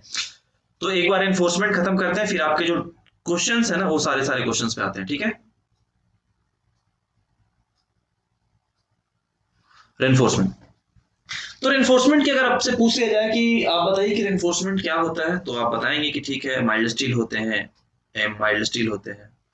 तो माइल्ड स्टील को हम Fe250 बोलते हैं, Fe250 बोलते हैं। HOSD बार में हमारा बात करें कि Fe415 हो गया, Fe500 हो गया है, Fe550 हो गया है, इस तरीके से होते हैं हमारा। तो Fe का मतलब क्या हो गया और 250 का मतलब क्या हो गया। तो 250 यानी कि कैरेक्टरिस्टिक, जो कि आपको यील्ड स्ट्रेंथ जो मिलता है आपको, कैरेक्टरिस्टिक स्ट्रेंथ आपको M10 M20 M30 के लिए मिलता था, उस तरह से Fe250 415 500 के केस में क्या हो जाएगा, 250 क्या हो जाएगा, Fy का वैल्यू हो जाएगा। क्या हो जाएगा, Fy का वैल्यू हो जाएगा। तो इसको क्या वहां पे भी कैरेक्टरिस्टिक स्ट्रेंथ बोलते थे, यहाँ पे भी क्या इसको ट्रीट करेंगे as a characteristic strength of the steel. यही होता था ना, वहां पे M की जगह Fe था और 250, तो यहाँ पे भी क्या हो जाएगा, characteristic strength of the steel. Got it.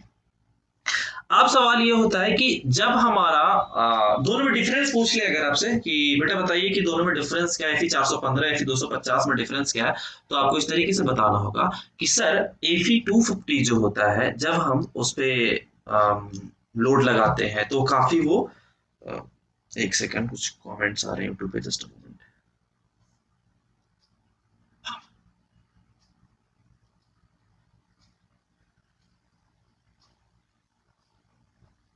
हाँ, कि जब आपसे पूछ लिया जाए कि Fe250 और Fe500 Fe415 में डिफरेंस क्या होता है, तो Fe250 में जो ब्रिटलनेस और डक्टिलिटी की बात करेंगे, कि Fe250 का जो डक्टिलिटी होता है वो ज्यादा होता है, ऑब्वियस सी बात है। उसकी ब्रिटलनेस, और Fe415 Fe500 जैसे जैसे हम ग्रेड इंक्रीज करते जाएंगे, वैसे वैसे उसकी डक्टिलिटी घटते जाएगी।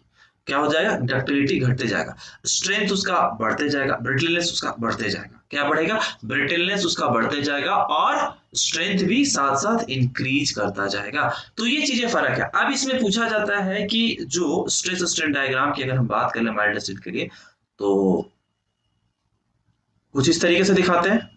तो यहाँ पे जो पॉइंट आता है हमारा, यहाँ पे कितना पॉइंट आता है, 0.002 प्लस Fy/S। तो 0.87 times of the Fy/S, partial factor सोचिए। ये आपको आपको स्ट्रेन आ गया, ये आपको स्ट्रेस आ गया, ऊपर वाला ले लीजिए स्ट्रेस, ठीक है। अब इसमें अलग अलग स्टील लगा दो, चाहे जो भी आप ले रहे हो, Fe250 ले लो, 415 ले लो, या 500 ले लो, जो भी आपकी इच्छा है। तो ये क्या होता है, यहां पे वैल्यू क्या हो जाएगा, 0.87 टाइम्स ऑफ द Fy। हम्म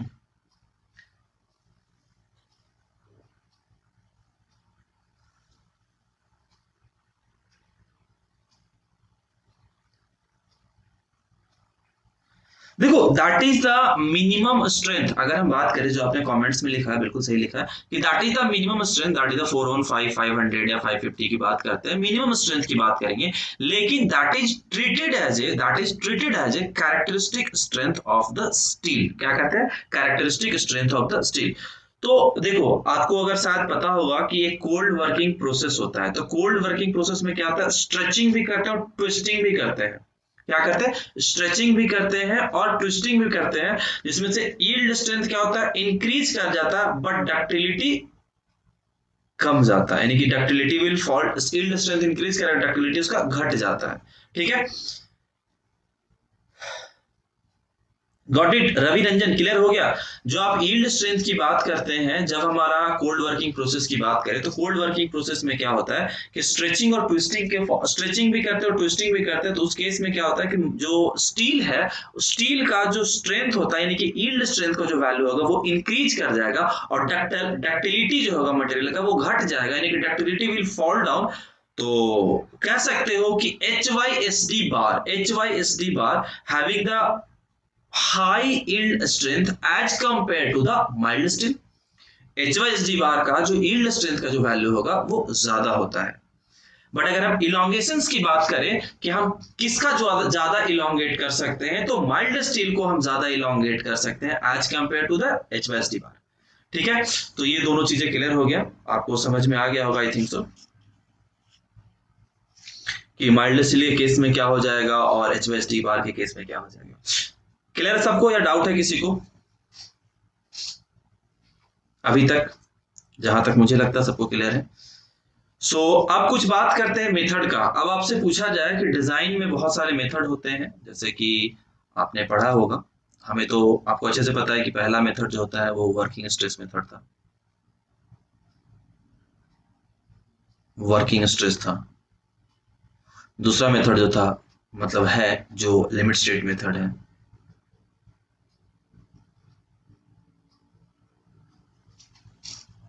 तीसरा जो मेथड होता है अल्टीमेट लोड मेथड होता है।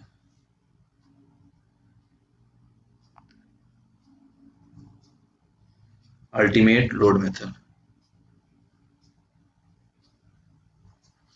तो ये तीन अलग अलग तरीके के मेथड है सर।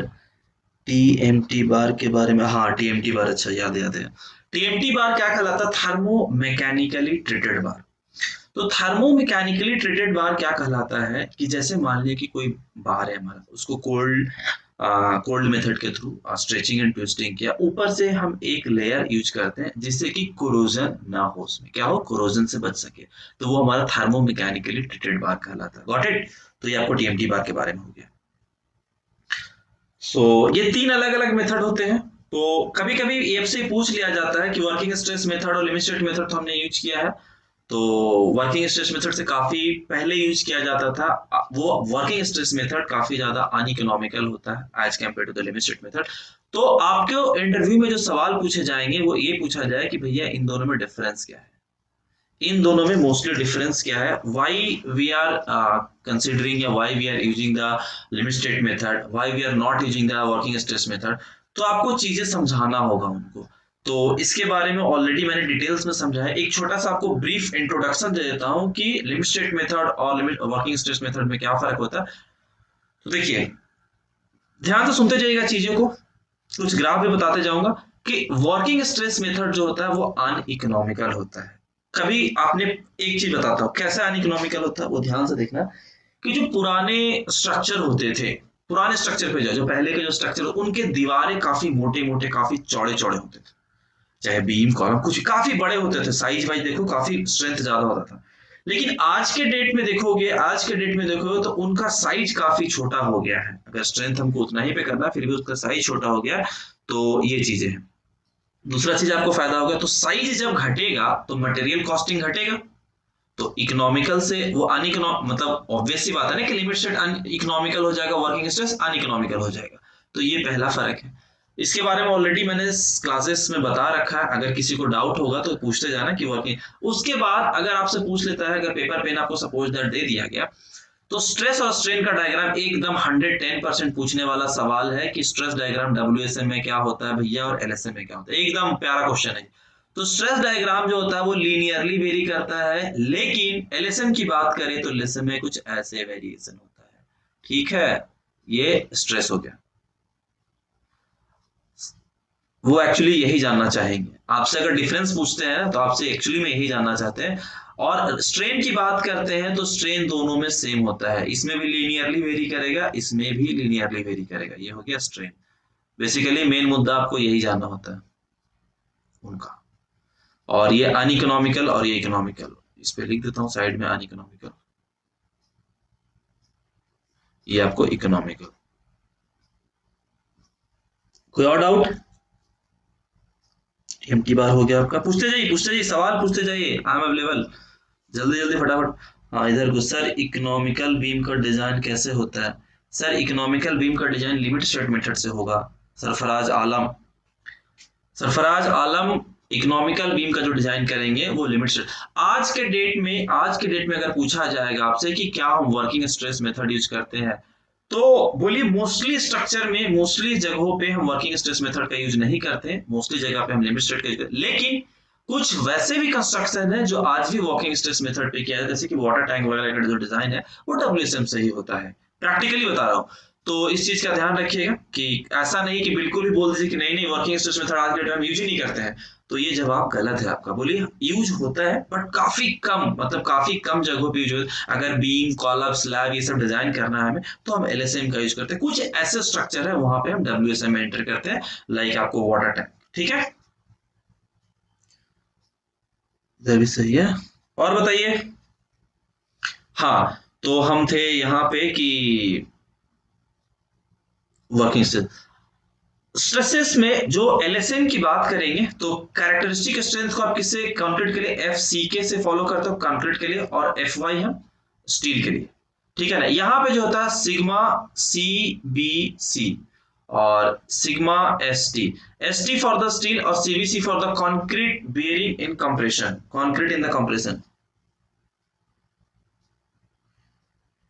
अर्थक्वेक बिल्डिंग का डिजाइन कैसे होता है ब्रीफ में पूछते हैं। एक लेसन बना दूंगा अर्थक्वेक डिजाइन के ऊपर, डोंट वरी। आपको आरसीसी एंड कोडल प्रोविजन के अंदर ही एक अर्थक्वेक वाला का चैप्टर का एक छोटा सा बता दूंगा कि उसमें डिजाइन क्राइटेरिया क्या होता है, किस तरीके से हम डिजाइन करते हैं और कौन कौन से फैक्टर, क्या फ्रीक्वेंसी यूज करना है, कौन सा फॉर्मूला। एक बेसिक आपको 15 मिनट का सेशन में आपको सारा कुछ समझा दूंगा अर्थक्वेक के बारे में। ठीक है,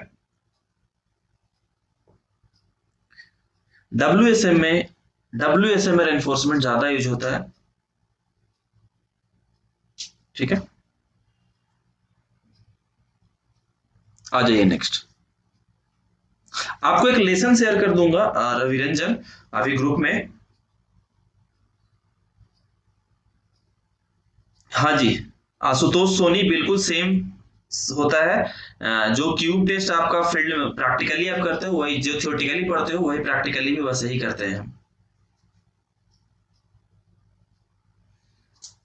ग्रुप में लेसन शेयर कर दूंगा इसका विष्णु, क्योंकि इतना टाइम नहीं है कि पूरा का पूरा डब्ल्यूएसएम और एलएसएम में डिफरेंशिएट करके। अभी 1 घंटा हो चुका है इस सेशन का, आई थिंक सो भी चलने देते हैं जब तक चल सकता है। जब तक नहीं थकूंगा तब तक पढ़ा दूंगा, 2 घंटे तक चलने दो इसको। ठीक है, ध्यान से चीजों को सुनते जाओ, काफी कुछ बता रखा पहले भी। अब हम बात करते हैं, आगे आते हैं डब्ल्यूएसएम और एलएसएम पे आते हैं, डोंट वरी। नहीं, फ्रेशर्स के लिए फील्ड क्वेश्चंस ना के बराबर पूछा जाएगा। लिमिट स्टेट मेथड, तो लिमिट स्टेट मेथड की अगर आपसे पूछा जाए, एलएसएम शुरू करते थोड़ा सा। अब आपसे सवाल पूछा जाए कि लिमिट एलएसएम, आपने अगर बोल दिया कि एलएसएम से हम डिजाइन करते हैं, तो आपसे पूछा जाता है कि एलएसएम कितने टाइप के होते हैं। तो सबसे पहले आपका आंसर होना चाहिए एलएसएम आपके 2 तरीके के होते हैं, एक होता है limit state of the serviceability और दूसरा होता है limit state of the collapse. Please answer in the comment box कि limit state of serviceability में कौन कौन से टर्म्स आते हैं और कोलैप्स में कौन कौन से आते हैं। I just want to know आप लोगों से कि ये चीजें पता है कि नहीं आपको, उससे एक मुझे लेवल पता चल जाता है कि हाँ आपको बेसिक चीजें को अंदाजा है, बेसिक चीजें आपके क्लियर है, तो ये सब चीजें बताने की जरूरत नहीं है, डायरेक्टली हम आगे बढ़ेंगे। ठीक है, गुड, पहले ही क्वेश्चन कर लिया, क्या बात है अभिषेक।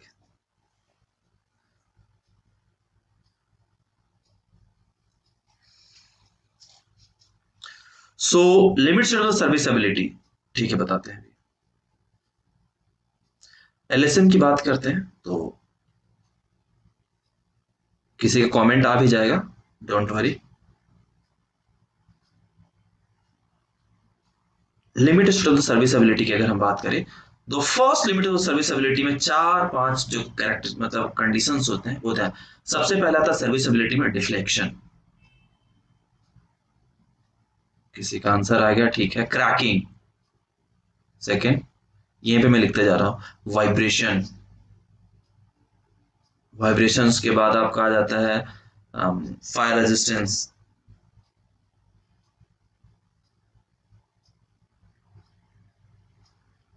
फायर रेजिस्टेंस के बाद लॉस ऑफ ड्यूरेबिलिटी,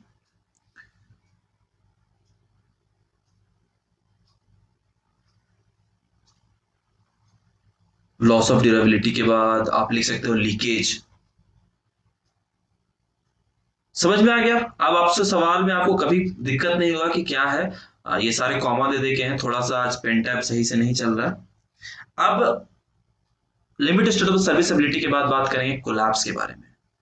तो कोलैप्स में कौन कौन से होते हैं?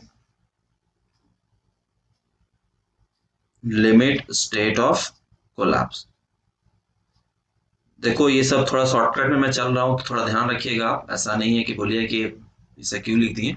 तो इसमें होता है फ्लेक्सुरल यानी कि बेंडिंग, किसी ने लिखा है फ्लेक्सुरल शियर कंप्रेशन, क्या बात है Vishnu Kumar, that's a great. And इधर सारे लोग सही है, बता देते हैं बता देते हैं। रवि रंजन हम दोनों रीजन आपको बता देते हैं अभी एंड में, डोंट वरी, हम एक चार्ट खोल के आपको दिखा देंगे अभी आपको, क्योंकि लिखने में टाइम लगेगा तो मेरे पास ऑलरेडी वो लिखा हुआ है, एक क्लास में पढ़ा रखा है, तो उसी चार्ट को ओपन करके आपको समझा दूंगा लास्ट में, ठीक है ना रवि रंजन? मेरे दिमाग में है, मैं सब लिखते जाता हूँ। फ्लेक्चर, फ्लेक्चर के केस में कभी कभी आपको ये भी बोल सकते हैं बेंडिंग, एक ही चीज होता है, फ्लेक्चर और बेंडिंग कोई अलग चीज नहीं होता है, ठीक है। फ्लेक्चर के बाद आपको कॉम्प्रेशन, कॉम्प्रेशन के बाद शियर, टॉर्जन, टॉर्जन के बाद आप लिख सकते हो ओवरटर्निंग, ओवरटर्निंग के बाद स्लाइडिंग। कहां चेक करते हैं ओवरटर्निंग और स्लाइडिंग का? Anyone can answer? ओवरटर्निंग और स्लाइडिंग का चेक कहां करते हैं? उसके बाद बकलिंग, बकलिंग के बाद फटीक। आंसर बताइए सर, जो आपने पीएचडी का इंजीनियर सर को बुलाया था वैसे होंगे पैनल में, तो उनको तो थियोरेटिकल सब भूल गए होंगे। नहीं, पैनल में आपके एनआईटी के प्रोफेसर होंगे, आईआईटी के प्रोफेसर होंगे, और एनआईटी पटना और आईआईटी पटना और एनआईटी जमशेदपुर के प्रोफेसर होंगे, ठीक है।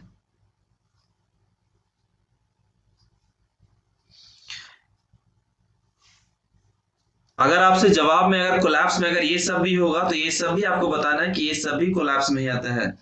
हाँ, ग्रेविटी डैम फुटिंग बिल्कुल सही है। तो फ्लेक्चर हो गया, बेंडिंग हो गया, कंप्रेशन हो गया, शियर हो गया, टॉर्जन हो गया, ओवरटर्निंग हो गया, स्लाइडिंग हो गया, बकलिंग हो गया, फटीग हो गया, ये सब सबके कोलैप्स में आते हैं, ठीक है ना। रवि रंजन हो गया क्लियर? सर्विस एबिलिटी और कोलैप्स दोनों का दोनों क्लियर होगा। तो आपसे यही सवाल पूछ लेंगे तो आपको वहां पर जवाब देना होगा इस तरीके से कि लिमिट स्टेट मेथड में लिमिट ऑफ सर्विस एबिलिटी क्या होता है, लिमिट स्टेट कोलैप्स क्या होता है, और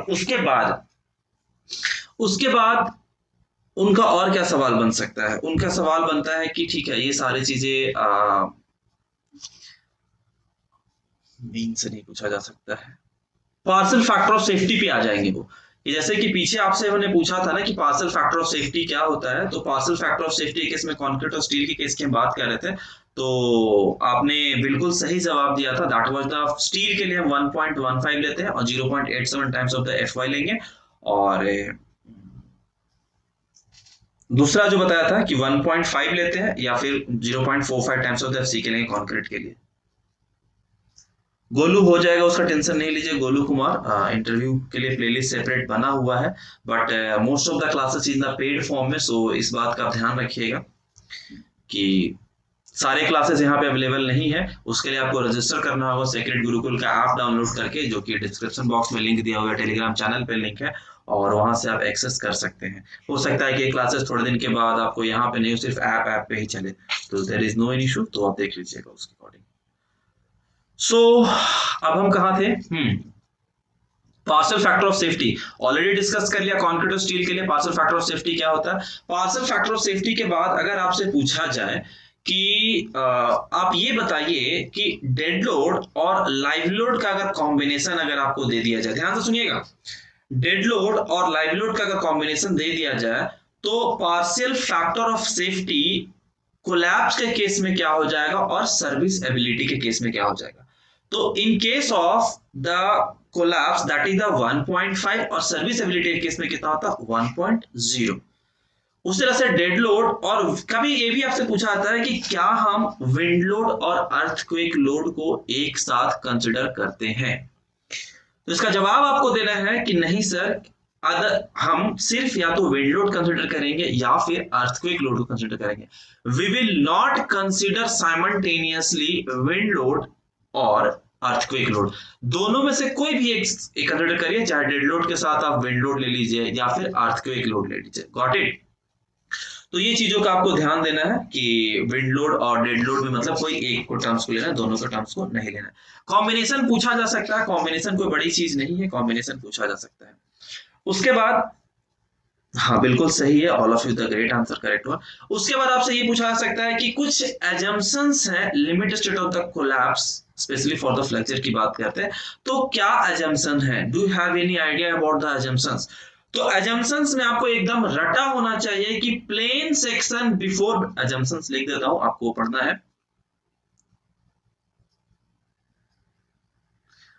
काफी इंपॉर्टेंट सवाल है ये, इंटरव्यू के लिए काफी इंपॉर्टेंट सवाल है, assumptions of limit state of collapse. Assumption यहीं पे लिख देता हूं आपको, of limit state of collapse, flexure की बात करते हैं तो, यानी कि बेंडिंग हो गया।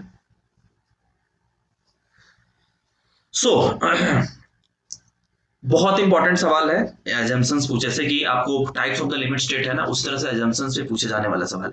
तो पहला सवाल है, एकदम रट के रखिएगा, ध्यान से सुनिए, plane section before bending remains plane after bending. कहने का मतलब है कि जो स्ट्रेन कॉम्पेटिबिलिटी की बात करते हैं वो सेम होता है, उसमें कोई चेंजेस नहीं होते।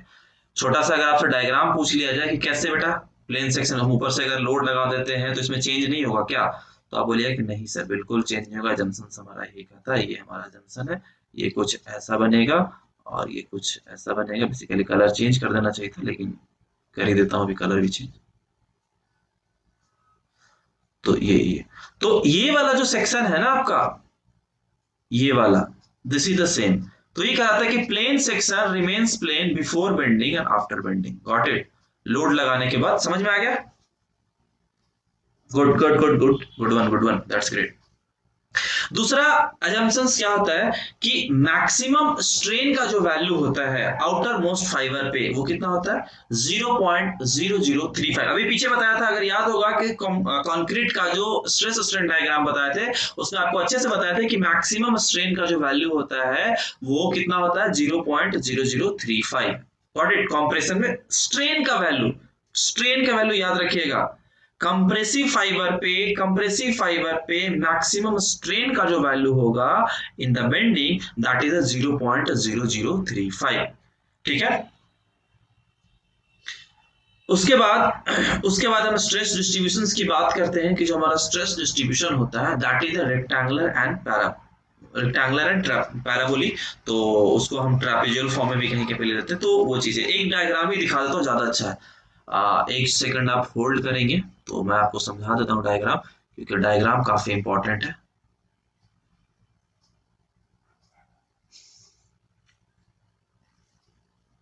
एक डायग्राम में सब क्लियर हो जाएगा।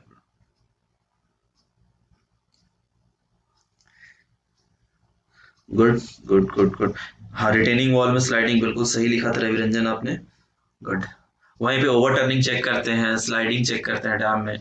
बिल्कुल सही है। हाँ, ये सब चीजें आपसे एग्जांपल, देखो मैं क्यों बताते जा रहा हूँ सारी के सारी चीजें, एग्जांपल में आपसे भी पूछते जा रहा हूँ। नहीं पता है तो बता देंगे, और पता है तो फिर तो कोई दिक्कत ही नहीं। ज्यादा इसको,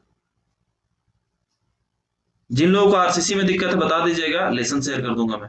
ये सब कोई काफी अच्छे से डिटेल से पढ़ा रखा है सारी चीजें।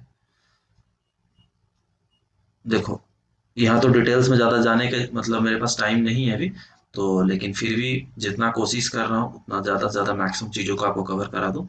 X 0.45 time. ये ग्राफ याद रखिएगा बच्चा, काफ़ी इंपॉर्टेंट है। अगर ये ग्राफ भूल जाइएगा तो आप उनके सामने बीम का कोई भी क्वेश्चन नहीं कर पाएंगे, ठीक है ना। तो इस बात का ध्यान रखिएगा। 0.36 एफ सी के बी इंटू एक्स यू। देखो मैं चाहता हूँ कि आप लोग कम से कम, जितने लोग स्टडी कर रहे हैं मेरे से, मोर देन 60 मार्क्स आपको लाना है। कम से कम 60 नंबर से कम नहीं आना चाहिए। और उसके लिए आपको मैं प्रिपेयर करा रहा हूँ, और जो भी करना पड़े उसके लिए मुझे, और जो भी करना पड़े आपको, आप करेंगे। ऐसा नहीं है कि नहीं आएगा, काफी आसानी तरीके से आएगा। स्ट्रेन की बात करेंगे तो दैट इज 0.0035, और यहाँ पे वैल्यू था 0.00। अभी बताया था ग्राफ, अगर आपको याद होगा तो ये 0.87 times of the F Y. So यहाँ से यहाँ तक को क्या बोलेंगे, स्मॉल डी बोलते हैं। ये आपको डी डैश ले लेते हैं कवर के फॉर्म में, जब भी आप कवर की बात करते हैं, क्लियर कवर का। तो as per the IAS code को आंसर कर सकते हैं इस फॉर्मेट में। बताइएगा हमें कि बीम, स्लैब, नहीं स्लैब, बीम, कॉलम और फुटिंग, ये चारों इसी रेस्पेक्टिवली बताना है आपको। स्लैब, बीम, कॉलम और फुटिंग, ये इसी रेशियो में आपको बताना है as per the IAS code, minimum cover. तो 0.36 times of the F C K into B into X Y होता है, और नीचे में 0.87 F Y into S T होता है, that depends on the area of the steel. So ये काफी सारी चीजें हैं, तो आपको इन चीजों में बेसिक कितना ध्यान रखना है कि आउटर मोस्ट फाइबर पे कंप्रेशन जोन में जो हमारा स्ट्रेस का जो वैल्यू होता है, ये कितना होता है, 0.002 plus 0.87 times of the F Y by yes, ठीक है ना। तो हाँ, डीसी ले लीजिए, कहीं पे डीसी भी लिखते हैं बच्चा, कहीं पे डी डैश भी लिखते हैं, पर्सन टू पर्सन डिपेंड करता है, बुक से बुक पे रेफर करता है, तो उससे कोई बड़ी चीज नहीं है। आपको टर्म्स क्लियर होने चाहिए कि टर्म्स हमारा क्या कहला रहा है, ठीक है ना। इस पॉइंट से इस पॉइंट को क्या बोलते हैं हम, लीवर आर्म बोलते हैं। क्या बोलेंगे, लीवर आर्म। तो लीवर आर्म क्या होता है कि lever arm is the distance between CG point of the compression zone to the CG point of the tensile zone. नीचे हमारा टेंसाइल जोन है, तो दोनों के सीजी पॉइंट के डिस्टेंस को हम लीवर आर्म बोलेंगे। लीवर आर्म का जो वैल्यू होता है वो कितना होगा, D minus 0.42 times of the x you. तो ये सब चीजें बेसिक कंसेप्ट याद रखिएगा।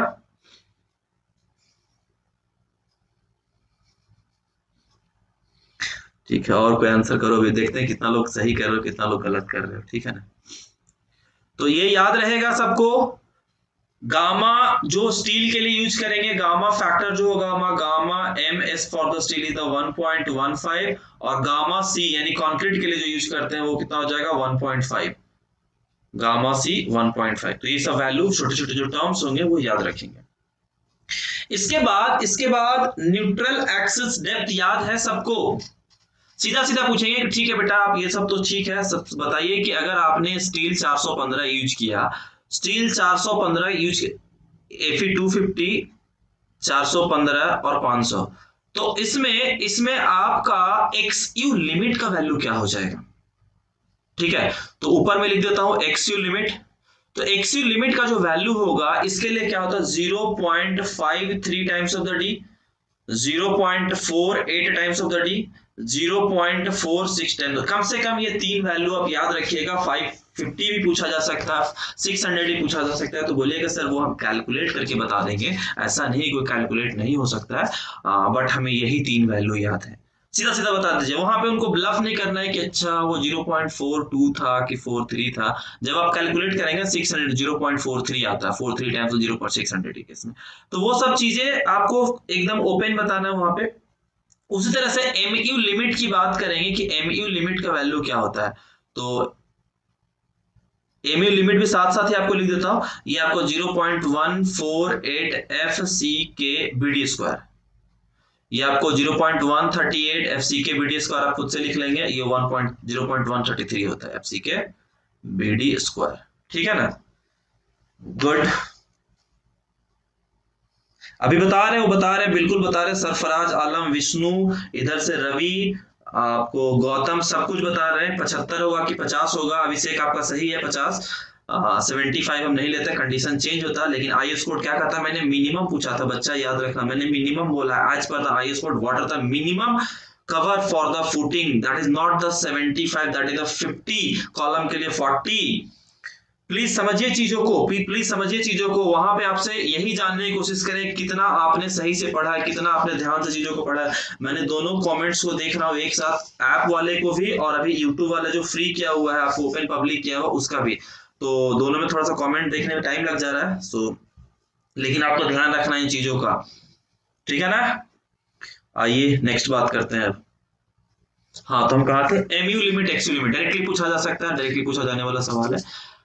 अब आपसे पूछ लिया जाए कि आप बताइए न्यूट्रल एक्सिस डेप्थ क्या होता है, what do you mean by the neutral axis depth, do you have any idea about the neutral axis depth. Under enforce section क्या होता है, ओवर एनफोर्स सेक्शन क्या होता है, बैलेंस सेक्शन क्या होता है।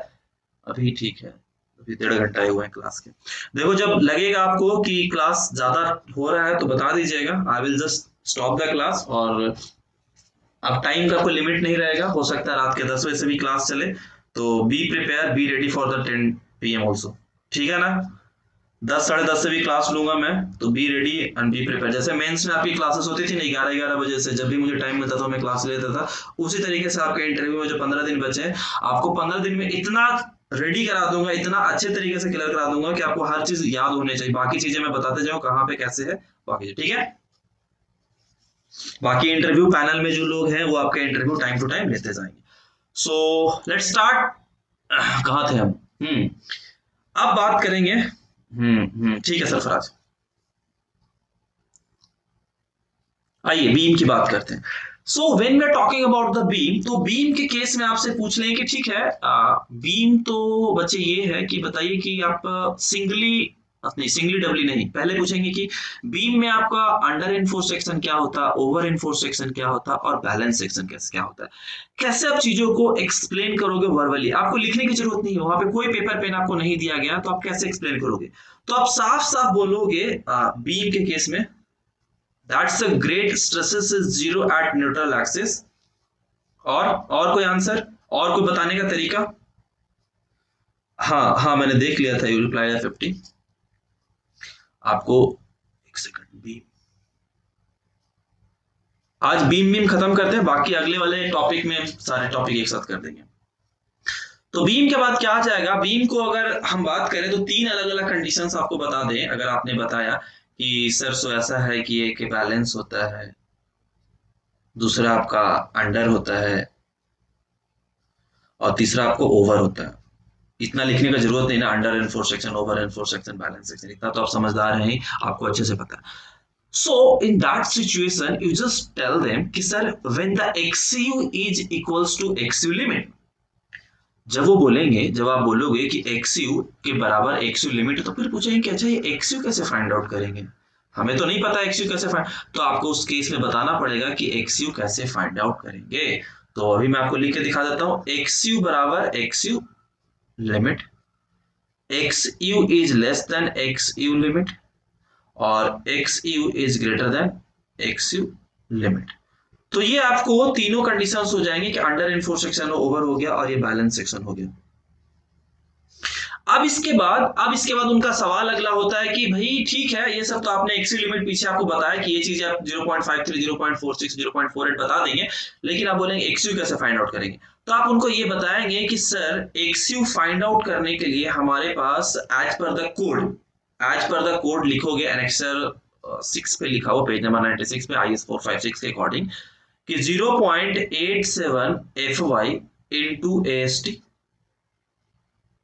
बाई 0.36 FC के इंटू बी। तो बोलेंगे क्या आप इसको डिराइव कर सकते हैं। अब उनका अगला सवाल होगा कि ठीक है भाई, कि क्या आप इसको डिराइव कर सकते हैं, तो बोलना हाँ बिल्कुल डिराइव कर सकते हैं। डिराइव करने के लिए कुछ नहीं करना है, जो मैंने आपको स्ट्रेस स्ट्रेन डायग्राम बताया है उसी से डिराइव होता है, और कई नया चीज नहीं, ऑलरेडी डिराइव करा चुका है सारी के सारी चीजें। 0.45 FCK क्यों लेते हैं? आशुतोष सोनी, ये चीज हम पहले आंसर कर चुके हैं, आप पूरा वीडियो देख लीजिएगा। 0.45 सीके का आंसर पहले ही कर दिया कि आउटर मोस्ट फाइबर पे 0.0035 होता है स्ट्रेन का वैल्यू, और उस केस में जब डिजाइन स्ट्रेस की बात करते हो, design stress is 0.45 times of the FCK। Check कर लीजिएगा, पहले बता दिया ये चीजें। तो XU आपने बता दिया। उस केस में आपसे ये भी पूछ सकते हैं कि बेटा ये बताइए कि ये ST क्या है। आपने रटा रटा है तो बोल दिया कि ST that is the area of the steel in tension zone. अभी यहाँ पे जो आप पुट कर रहे हो AST, तो area of the steel in tension zone. उसके बाद आपका FY पूछ सकते हैं, कि FY क्या होता है, FCK क्या होता है। ये सारी चीजें हमने डिस्कस कर लिया है। तो एक सवाल इनसे आपसे ये पूछा जा सकता है कि बैलेंस क्या होता है, अंडर एंड फोर्स सेक्शन क्या होता है, ओवर एंड फोर्स सेक्शन क्या होता है। तो बैलेंस सेक्शन के केस में MU लिमिट की बात करें अगर हम, 0.FCK भी होता है सर या 0, देखो आशुतोष आप एक बार प्लीज वीडियो को पीछे से देख लेना, काफी लोग हैं, तो आप एक बार रिपीट कर लो। सारे सारे डाउट्स आपके पीछे लिखे हुए हैं और सारे चीज क्लियर कर दिया वहीं पे लगभग 40 मिनट के बाद। 40 मिनट के बाद आप देखिएगा सारे चीजें बता रखा है पहले ही, तो दोबारा बताने का कोई मतलब नहीं है। और इधर कहा गया Ravi Ranjan C equals to definition that I give to the balance section, that's a great Ravi. And Abhishek, दोनों का दोनों सही है। ओवर एंड फोर सेक्शन में कॉन्क्रीट पे मैक्सिमम बिल्कुल सही है, सही है, सही है, सही, सबका आंसर सही है, दैट्स ग्रेट। आ जाइए नेक्स्ट। सो सो या फिर आपसे ये भी पूछ सकते हैं, XU जो होता है वो XU लिमिट के बराबर होता है। तो बैलेंस सेक्शन में क्या हो जाएगा, MU बराबर MU लिमिट। बैलेंस सेक्शन में आप लिख सकते हैं ना कि MU is equal to MU limit. यहाँ पे MU बराबर MU लिमिट। अभी आपने कैलकुलेट करके देखा, MU की जगह पे क्या लिखोगे, C into lever arm. Moment आप कैसे फाइंड आउट करोगे, M की जगह क्या लिखोगे, C इंटू लीवर आर्म और T into lever arm. T into that depend on the condition. कभी कभी ये पूछ लेते हैं क्या हम डबल रेनफोर्स सेक्शन में वैलिड है, या कोई और भी कंडीशन में बताएंगे आपको कि कहां पे ये वैलिड नहीं है। तो समहाउ कौन कौन से केसेस में वैलिड नहीं है। तो अगर आप C इंटू लिवर आर्म बताते हैं तो सब जगह पे आपको सही होता है कि C into liver arm is the moment of resistance. तो MU निकल जाएगा या M निकल जाएगा, जो भी आप निकालना चाहिए, या फिर जो वैल्यू आपको पता है। तो 0 जैसे मान लिया कि अगर हम बात कर लेते हैं बैलेंस सेक्शंस का, तो क्या होता है आप सीधा सीधा बताइए कि 0.36 FCK B into XU into D minus 0.42 times of the XU। अगर इसी तो हम लिवर टेंशन की बात है, 0.87 FY into AST into D minus 0.42 times of the XU। तो क्या किया, यही तो किया, कुछ नहीं किया। एक टेंशन के लिए लिया है कंप्रेशन, ऊपर वाला कंप्रेसिव के लिए जोन के लिए, नीचे वाला टेंशन जोन के लिए। अर्थक्वेक का एक क्लास लूंगा छोटा सा, डोंट वरी, वो मैंने पहले ही बता दिया है। सूरज आनंद, और भी किसी का डाउट था, शायद सरफराज आलम का एक डाउट था, तो वी डिस्कस। तो ये चीजें हमें पता होगा। उसके बाद आपसे पूछा जाएगा कि सिंगली रेनफोर्स बीम और डबली रेनफोर्स बीम में क्या फर्क है, what are the difference between. Next question उनका ये हो जाएगा कि difference between singly and doubly reinforce beam.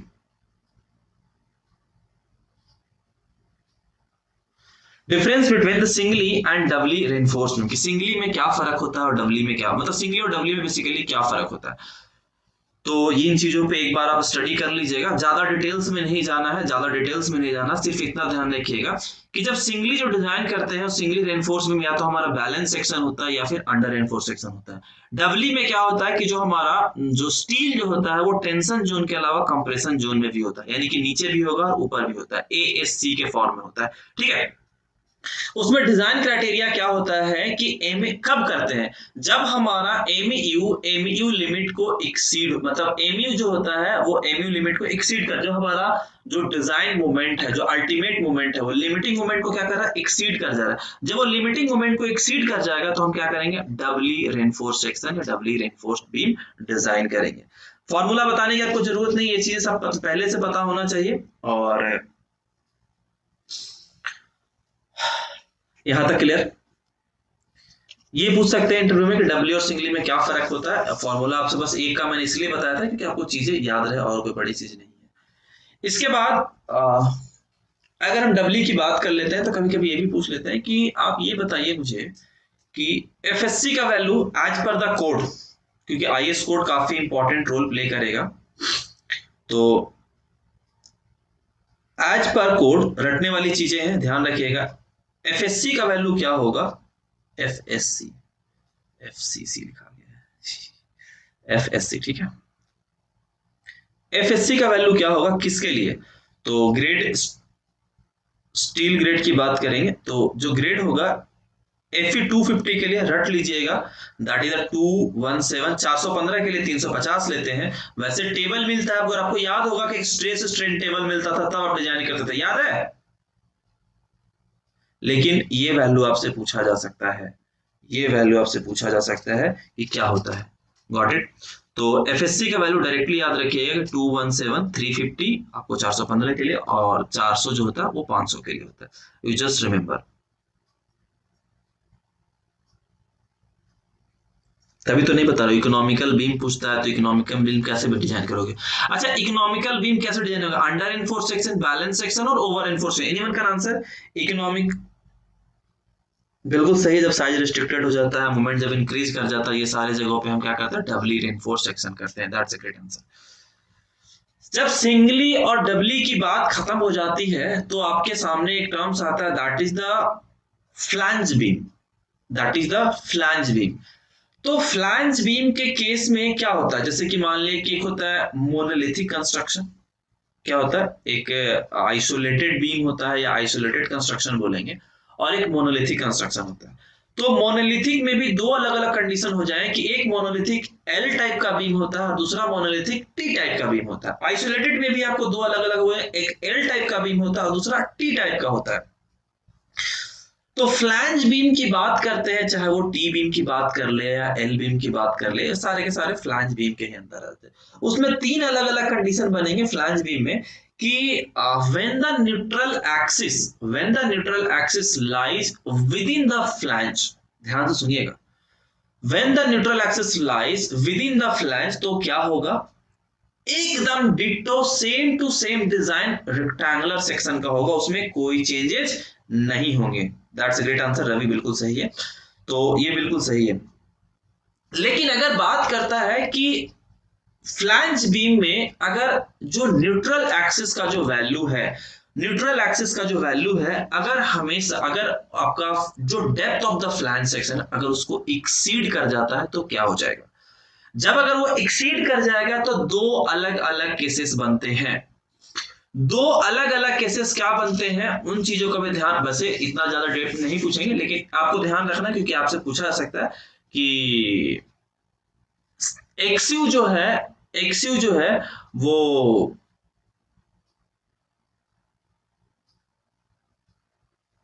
3/7 times of the एक्सयू, ठीक है। जो डेप्थ ऑफ द फ्लैंज जो है वो 3/7 टाइम्स ऑफ द एक्सयू से बड़ा है या छोटा है। अब ये 3/7 टाइम्स ऑफ द एक्सयू कहां से आया, do you have any idea कि 3/7 कहां से आता है। देखो बताता हूँ, तो काफी चीज पढ़ने वाला होता है, अगर आपने पढ़ा होगा ना तो आपको सब कुछ याद आ जाएगा। यहाँ पे बताया था थोड़ा देर पहले 0.002, यहाँ पे बताया था 0.0035।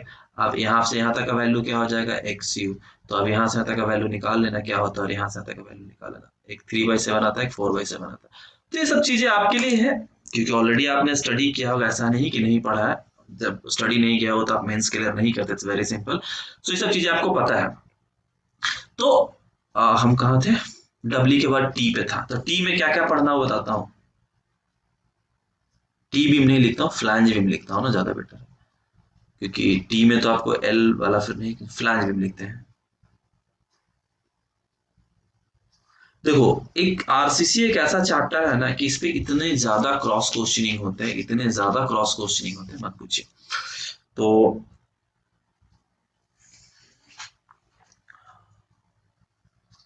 ठीक है, तो फ्लैंज पे आते हैं। तो फ्लैंज के केस में आपसे सबसे पहला सवाल पूछा जाएगा कितने तरीके के होते हैं। तो एक आपका होता है मोनोलिथिक। मोनोलिथिक का मतलब समझा सकते हैं कोई, आपने बोल दिया मोनोलिथिक बीम, तो मोनोलिथिक बीम क्या होता है भाई, बताइए थोड़ा सा हमें, कोई बता सकते हैं मोनोलिथिक बीम क्या होता है। एकदम साफ साफ सवाल करेंगे, जैसे आप मोनोलिथिक का नाम लेंगे ना वैसे ही पूछेंगे मोनोलिथिक बीम क्या होता है या आइसोलेटेड बीम क्या होता है। जब हम स्लैब और बीम को एक साथ कास्ट करते हैं तो उसको क्या बोलेंगे? मोनोलिथिक बीम बोलेंगे। ध्यान से सुन लिया आपने? जब हम स्लैब और बीम को एक साथ कास्ट करते हैं तो उसको क्या बोलेंगे? मोनोलिथिक बोलेंगे। अब इसका बोलेंगे कि भैया आप इसका विड्थ बता दीजिए, विड्थ ऑफ द फ्लैंज क्या होता है?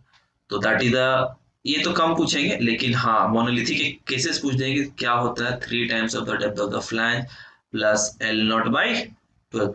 क्या होता है मोनोलिथिक? जब हम स्लैब और बीम को एक साथ कास्ट करेंगे तो मोनोलिथिक कहलाता है, और जब नहीं एक साथ कास्ट करेंगे तो क्या कहलाएगा? आइसोलेटेड कहलाएगा। हाँ बिल्कुल सही है विष्णु, रवि रंजन इधर भी सही है। अटैच विद स्लैब, ठीक है, ठीक है Abhishek, great. And Manish Kumar Gupta, no joint, ठीक है। सफराज, ठीक है। और ये किसके लिए हो गया? ये एल के लिए हो गया। अगर हम टी की बात कर लेते हैं, टी बी में क्या, ये क्यों लिख रहा हूं बताओ आपको, आपको याद करने के लिए, समझने के लिए कि बी डब्ल्यू प्लस 3 की जगह क्या हो जाएगा? 6 हो जाएगा। 6 times of the depth of the flange plus, याद रख लीजिएगा प्लीज, क्योंकि आई नो। अब देखो इसमें क्या है, इसी फॉर्मूला में 2 से मल्टीप्लाई किया हुआ है। जो मोनोलिथिक एल बीम में है, टी बीम के केस में सिर्फ 2 से मल्टीप्लाई किया हुआ है। तो जिस टर्म्स में यूज हो रहा है, जैसे कि जो टर्म, जैसे कि न्यूमेरिक टर्म जो यूज हो रहा है, तो 3 इंटू 2 कर देंगे तो 6 हो जाएगा, और 2 इंटू 12, 2/12 कर देंगे तो 6 हो जाएगा। तो यही चीज है यहाँ पे। Got it? तो एक छोटा सा याद करने का तरीका है और कुछ नहीं है ये। अब इसी केस में अगर हम बात करते हैं आइसोलेटेड, दूसरा वाला क्या, मोनोलिथिक के बाद क्या बता आपको? आइसोलेटेड। आइसोलेटेड क्या हो गया ये भी याद रखिएगा, आपसे भी पूछ लेते हैं आइसोलेटेड बीम क्या होता है।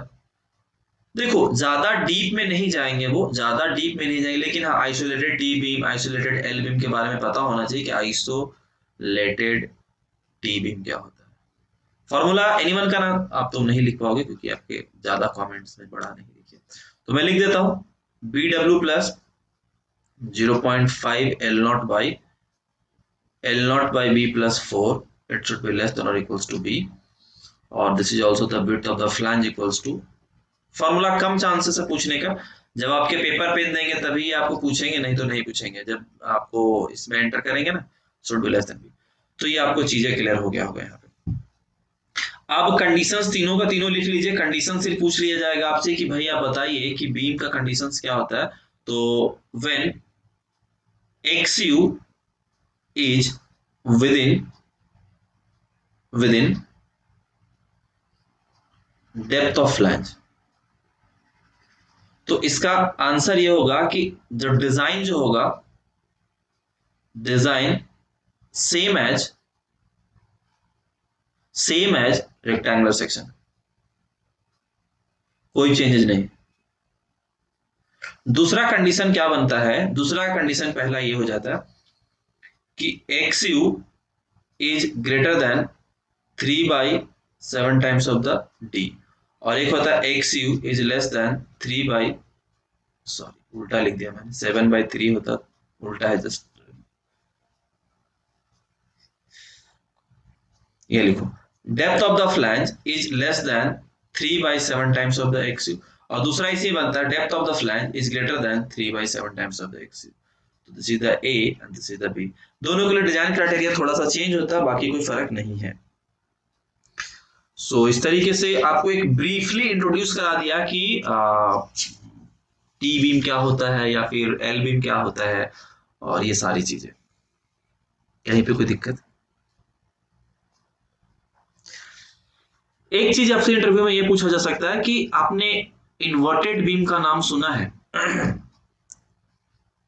इन्वर्टेड बीम का नाम सुना है, तो आप जवाब दोगे हाँ कि इन्वर्टेड बीम का नाम।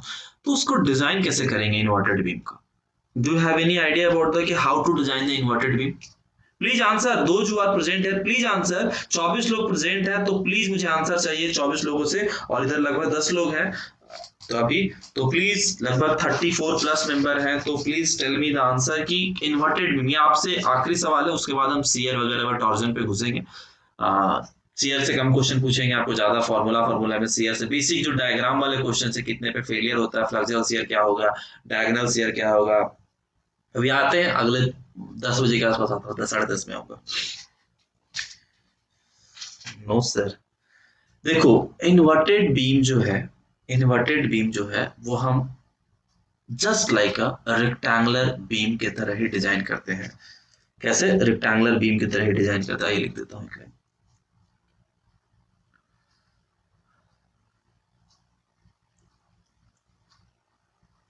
Inverted beam are designed as, क्या होता है? Rectangular beam. रेक्टेंगुलर बीम क्यों? Because slab in the tension zone does not resist any compression. देखो मोस्टली जगह पे हम इन्वर्टेड बीम के यूज नहीं करते हैं, बट कभी कभी क्या होता है कि आर्किटेक्चरल पॉइंट ऑफ व्यू से आपसे पूछा जाए कि क्या हम हर जगह पे यूज करते हैं? नहीं। इन्वर्टेड बीम जब जब ऐसा जरूरत पड़ता है आर्किटेक्चर पॉइंट ऑफ व्यू से, तभी हम यूज कर सकते हैं। आप ऐप पे सारे वीडियो भी बाद में देख सकते हैं, कोई दिक्कत नहीं है।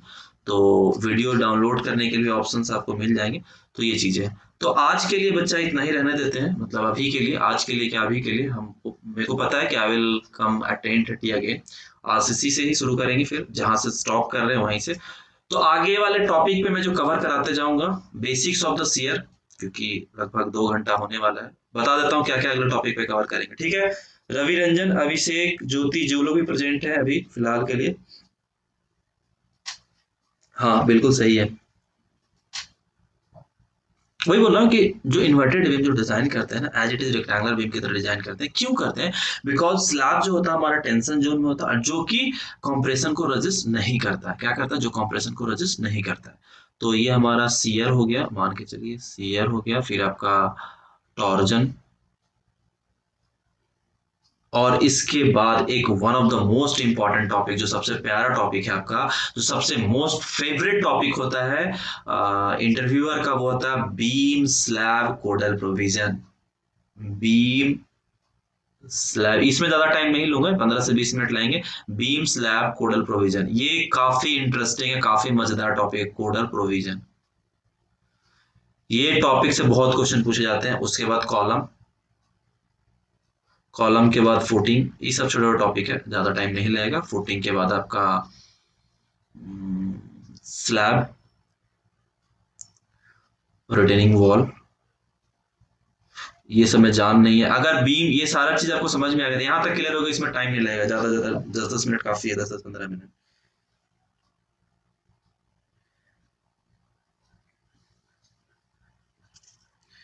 Sir neutral axis and CG हमेशा कोइंसाइड करता है क्या? किसकी सीजी की बात कर रहे हैं? Just tell me the one thing, कि न्यूट्रल एक्सिस एंड सीजी हमेशा कोइंसाइड करता है। कौन सा सीजी की बात कर? चार्ट दिखा देता हूँ Ravi Ranjan, just a moment.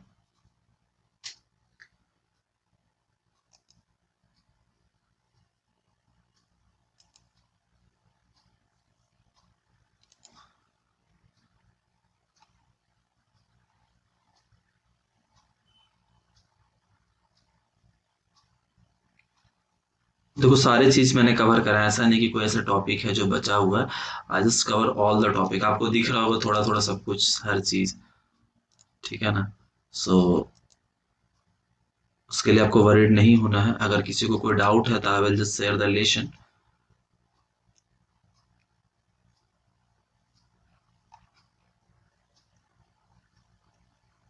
Chart कहाँ पे था?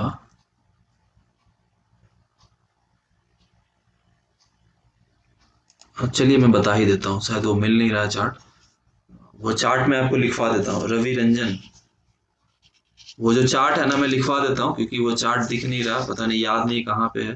तो बेटर है कि मैं 5 मिनट का काम है, मैं लिखवा देता हूँ, पूरा का पूरा चार्ट चार्ट ही लिखवा देता हूँ आपको, कि क्या क्या होता है कोडल प्रोविजन के अकॉर्डिंग। वैसे वो अगले क्लास में बताऊंगा, लेकिन फिर भी आपको अभी जानना है तो I will just recall this thing.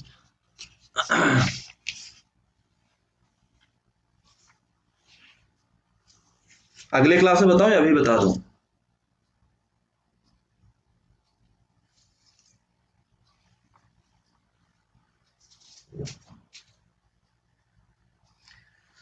तो आ जाओ, इसी को चार्ट, चार्ट आपने बोला था ना, तो आइए चार्ट की बात करते हैं थोड़ा। चलिए, वो चार्ट मुझे लगा था कि अवेलेबल होगा। तो देखो, हम 5 तरीके के इन्वायरमेंटल कंडीशन लेंगे, ध्यान से सुन लीजिए सब लोग।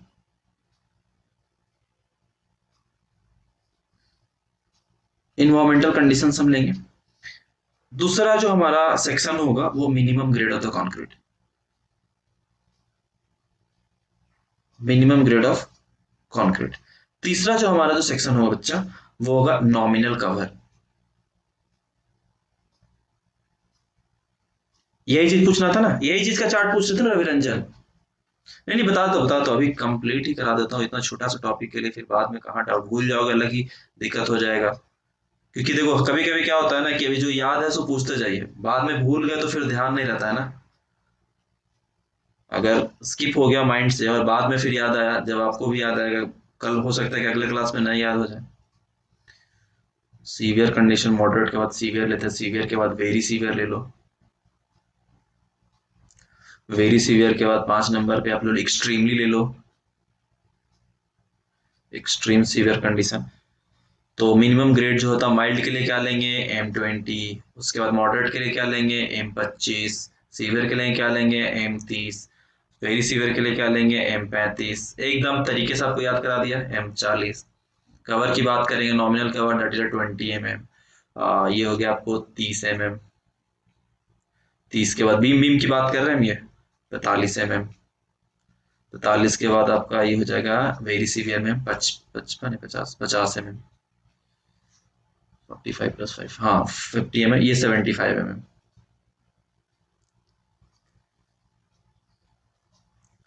रवि रंजन क्लियर, एंड इधर से जो लोग भी प्रेजेंट थे, I think so Sarfaraz, Suraj, Vishnu, Manish, जितने लोग भी प्रेजेंट है, तो अब हम नेक्स्ट क्लास पे मिलते हैं। और बाकी चीजें काफी कुछ पढ़ना है, कोडर प्रोविजन में बच्चा बहुत कुछ पढ़ना है, और काफी इंटरेस्टिंग और काफी क्वेश्चंस पूछे जाते हैं, तो इस बात का ध्यान रखिएगा। सब अगले क्लास पे मिलते हैं। और बीच बीच में जो कुछ क्वेश्चंस बोलते जाता हूँ वो सब पढ़ते जाइएगा, ऐसा नहीं कि वो सब चीजें नहीं पढ़ना, आप अपने से पढ़ लीजिएगा। क्योंकि पॉसिबल नहीं है ना कि आपको 2 से 3 4 5 घंटे में मैं आरसीसी कंप्लीट करा रहा हूँ तो हर चीज को रिकॉल करा दो। तो कुछ क्वेश्चंस मैं आपके लिए बोल देता हूँ कि आप ये चीजें देख लीजिए, चीजें पढ़ लीजिए। So and those who want to join interview guidance programme,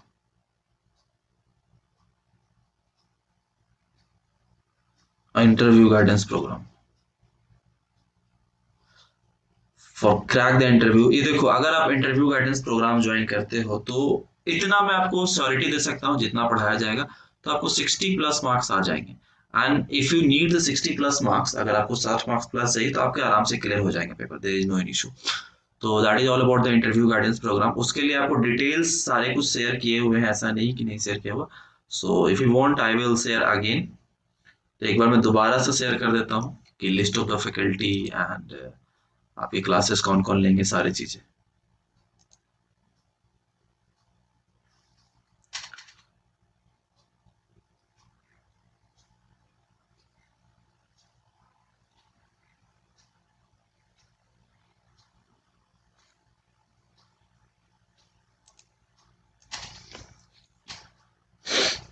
ठीक है।